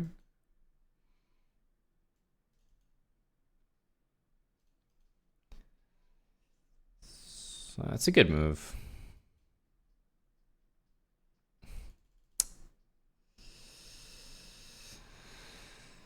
Ay.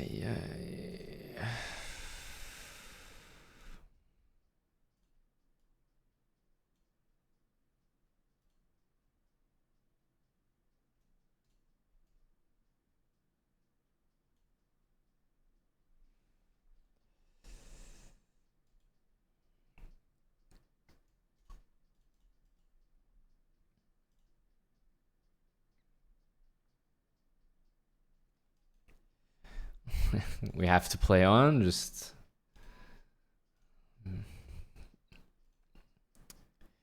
because.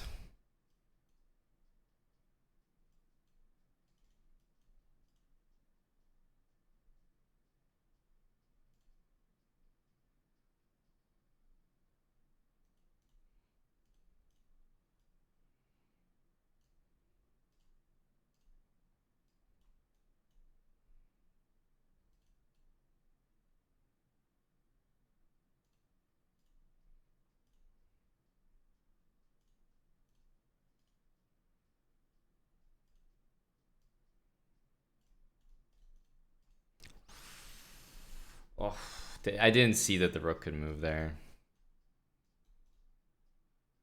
I mean, this guy's a fucking robot. Some people are just so excited to make a draw that stuff like this happens, and you're just like, there's no words to describe that. Up a rook, up 3 seconds. But I could tell the feeling the entire time we were playing was like, even earlier he was repeating with a better position. Almost 3K. Yeah, we've been 3,000 a lot. Oops. Recently in bullet. But I haven't made a particular bullet push. We're going to need to do one soon.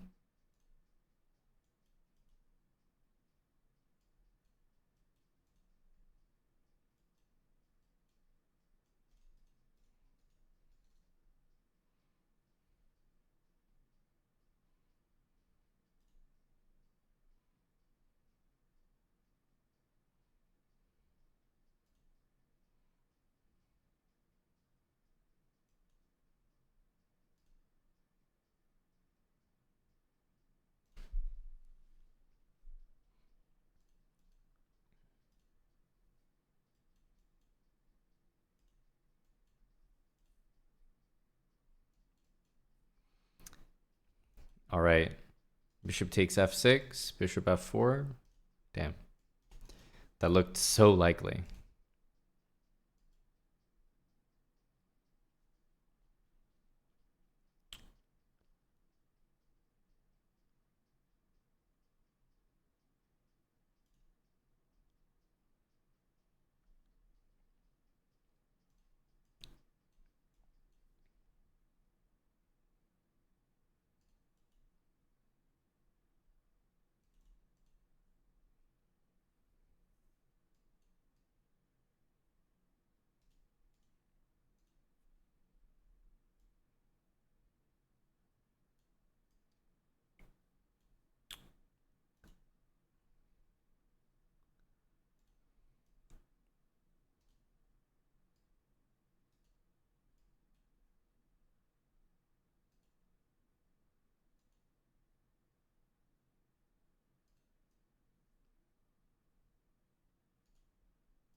Should be a pretty easy win now.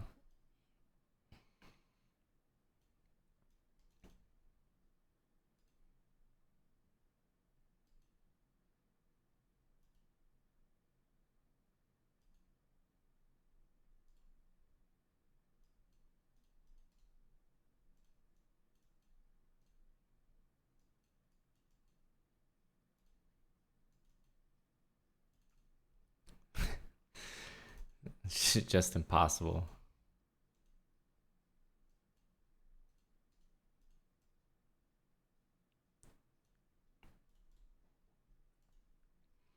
Dark squared bishop in that position, it's just, I'm crying if I have one.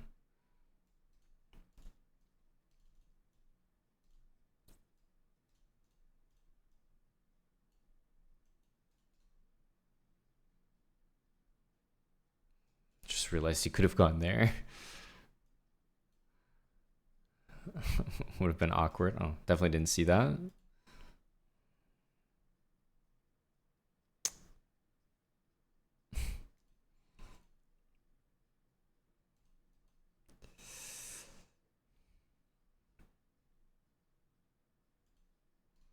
C3 is very useful.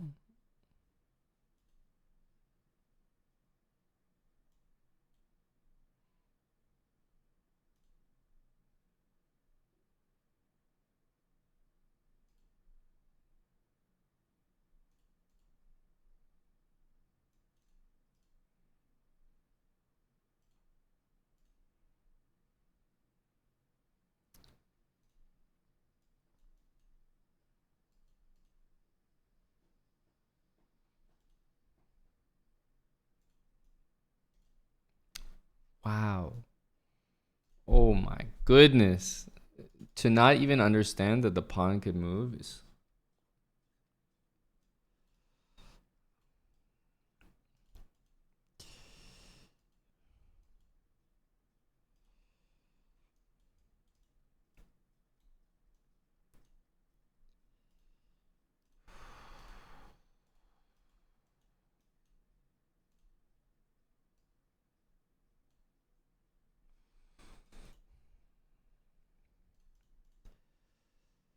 That was bad.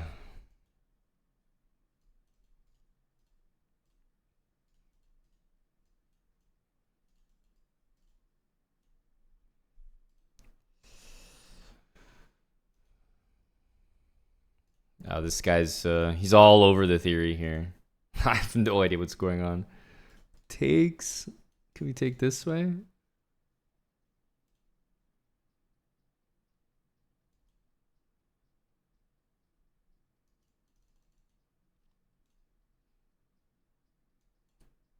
This pawn is just hanging for like 20 minutes.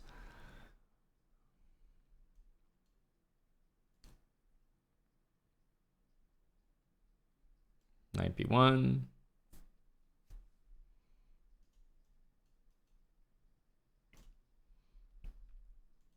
Yes, good job yesterday at Tim Cannon. What did Tim do yesterday? Let's just remind ourselves. I mean, good job nonetheless, but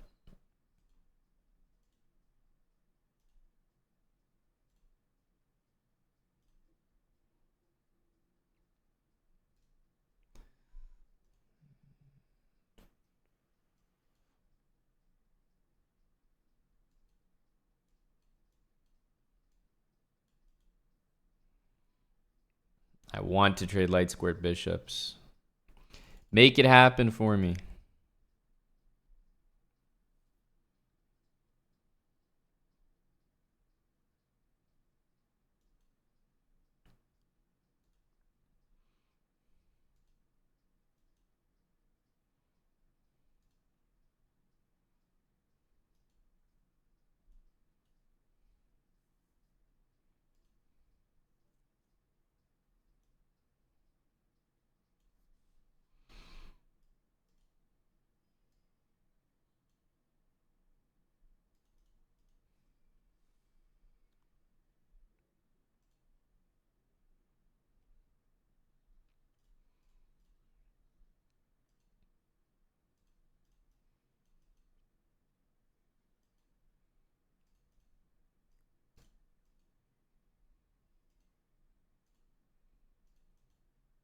Probably do c4.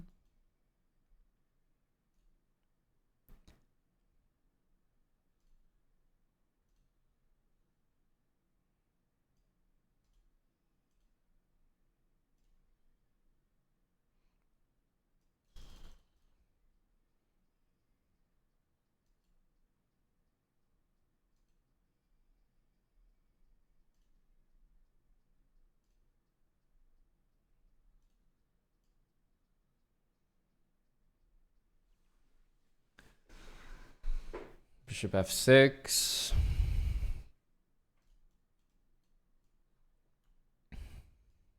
We can't actually go rook there.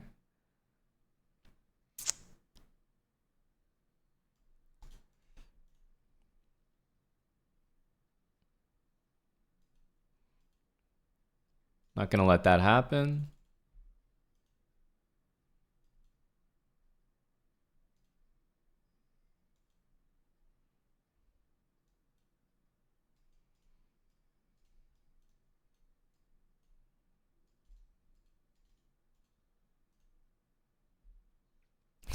Bishop is just depressed. Depressed.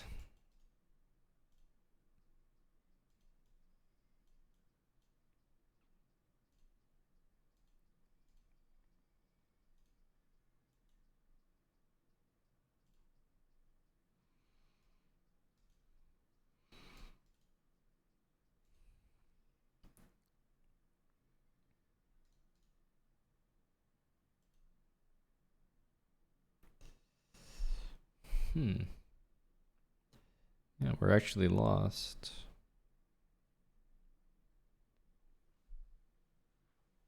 Wow.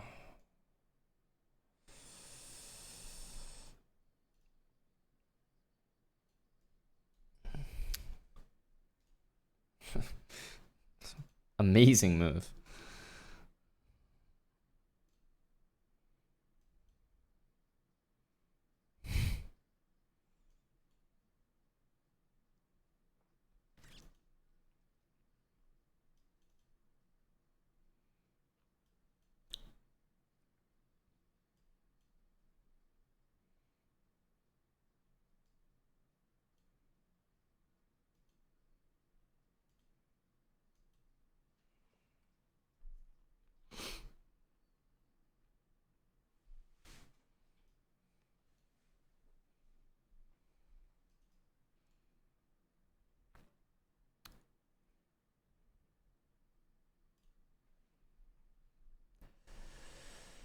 Yeah, queen f6.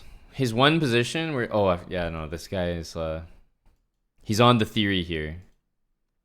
He's on the sauce. Nah, it's like very sweaty. Very sweaty here.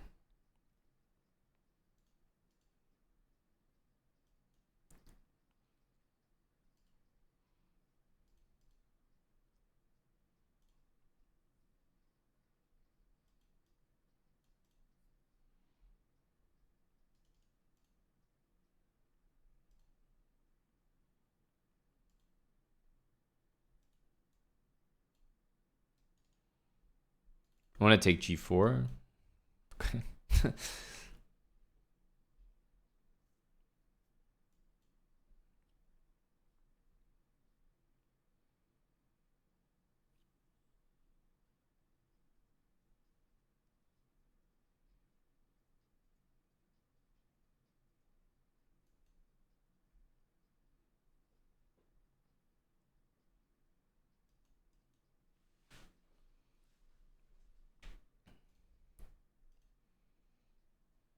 Ask and you shall receive.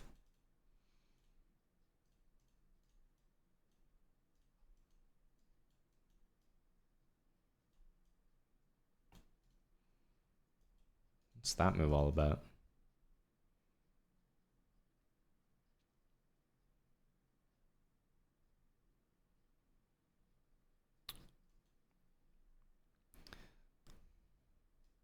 At some point, we're just going to go there.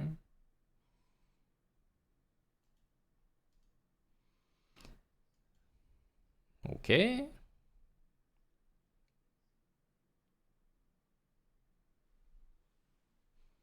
I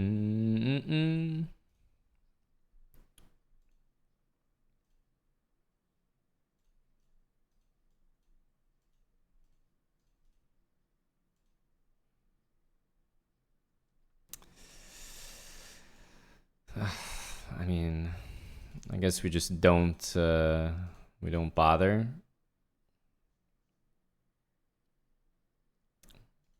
Just because it's bullet and like I'm sure I'll be fine here, so why take a substantial risk? Yeah, I would take there if I were him, but I have 93 to throw in. Yeah, e5 knight f5.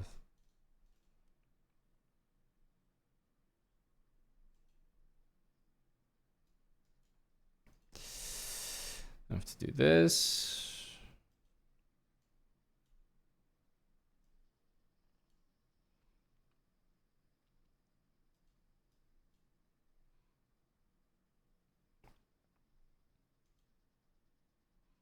Okay, maybe not my finest.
Let's go here, actually.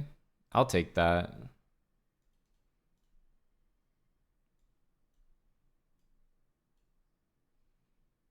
Bishop e4, knight in. Okay, it's rook e2.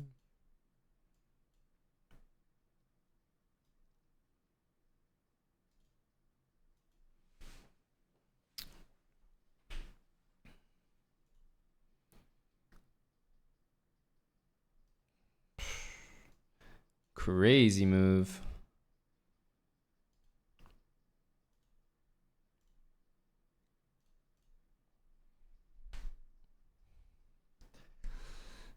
Okay, we're into the second adoption.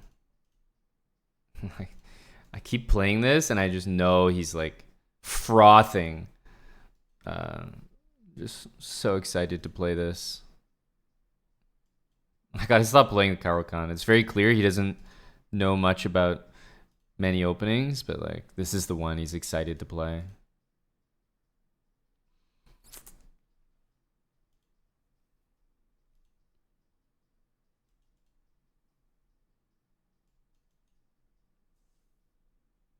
Just unnecessary. Don't need to give him what he wants.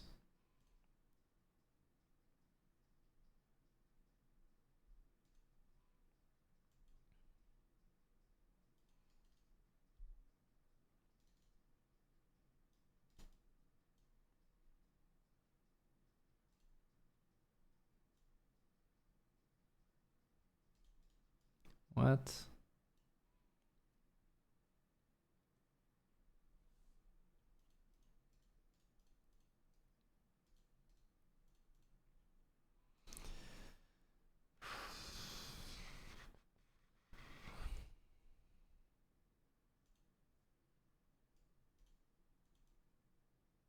Oh.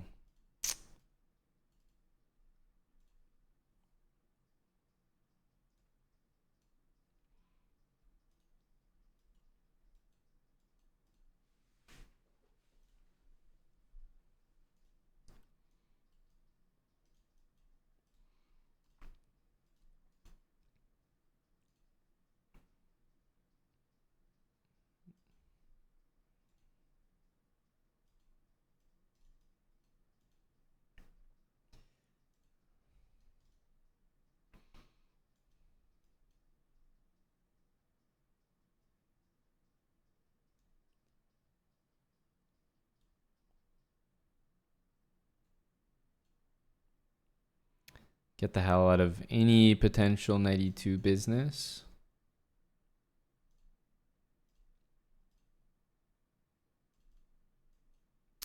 Definitely expected h4, not this trash move. Ay, ay, ay. Oh. Rook c1, I had queen d5, so I actually wasn't losing the game on the spot, but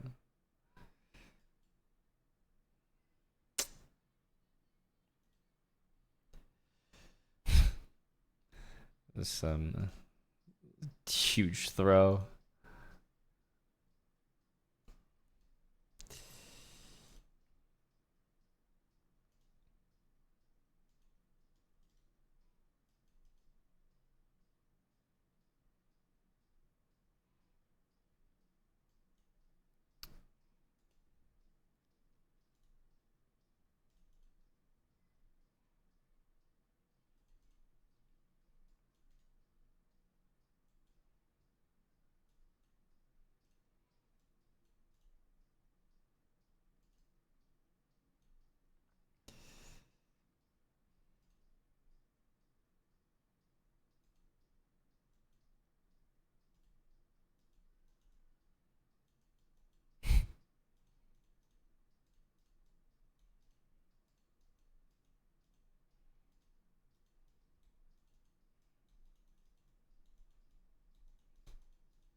Okay, pretty close, pretty close.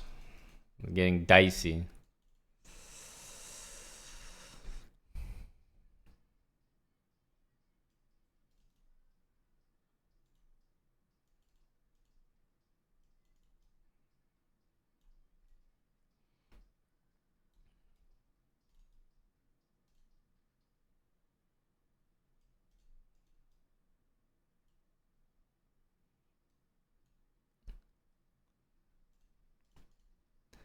Knight e4.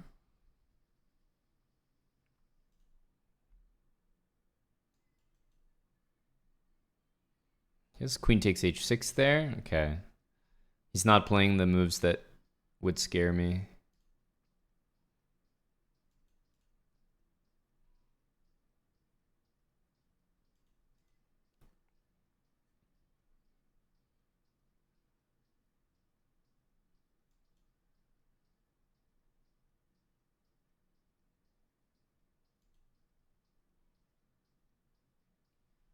It's kind of a weird pin.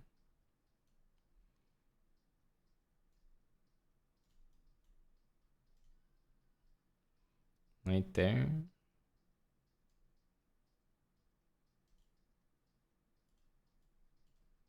King h8 was better.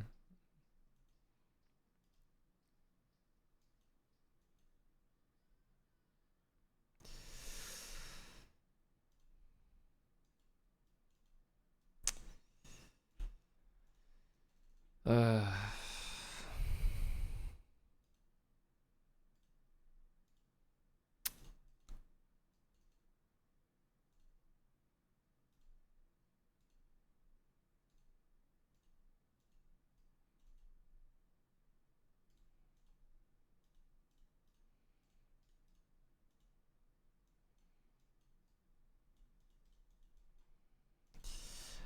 I don't know if I can do much better than that. I'm so lost. All right. I think he might have actually gained a point. I'm not sure. 13 or 14 to 1. I think he may have snuck away with a point. The knight did a lot there. The knight did a lot.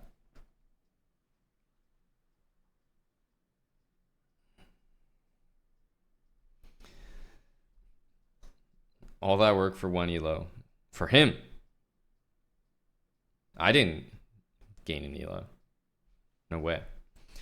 All right, I got a group lesson to teach fairly soon, and need to take care of some things first. Hit and run? Not exactly. A hit and hit and hit and get hit and get hit and get hit and then run. Those are okay.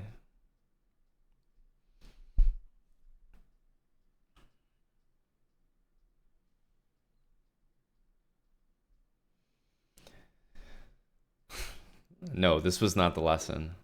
There was obviously an adoption in there. We gained a little bit of blitz elo today. All right, I'll see our Our group lesson bras. What is it? Exclamation mark. Gym? I think we have an exclamation mark. That's what I'm doing. So I will see you guys there. If you're in the class, starts in less than an hour. I'm just trying to do a little afternoon session. No IRL tonight. Gonna do the lesson and chill.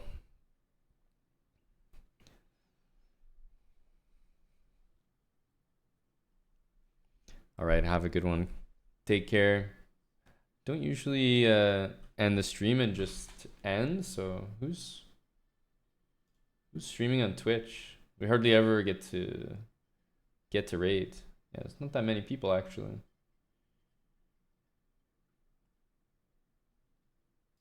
Surely the MBL raid.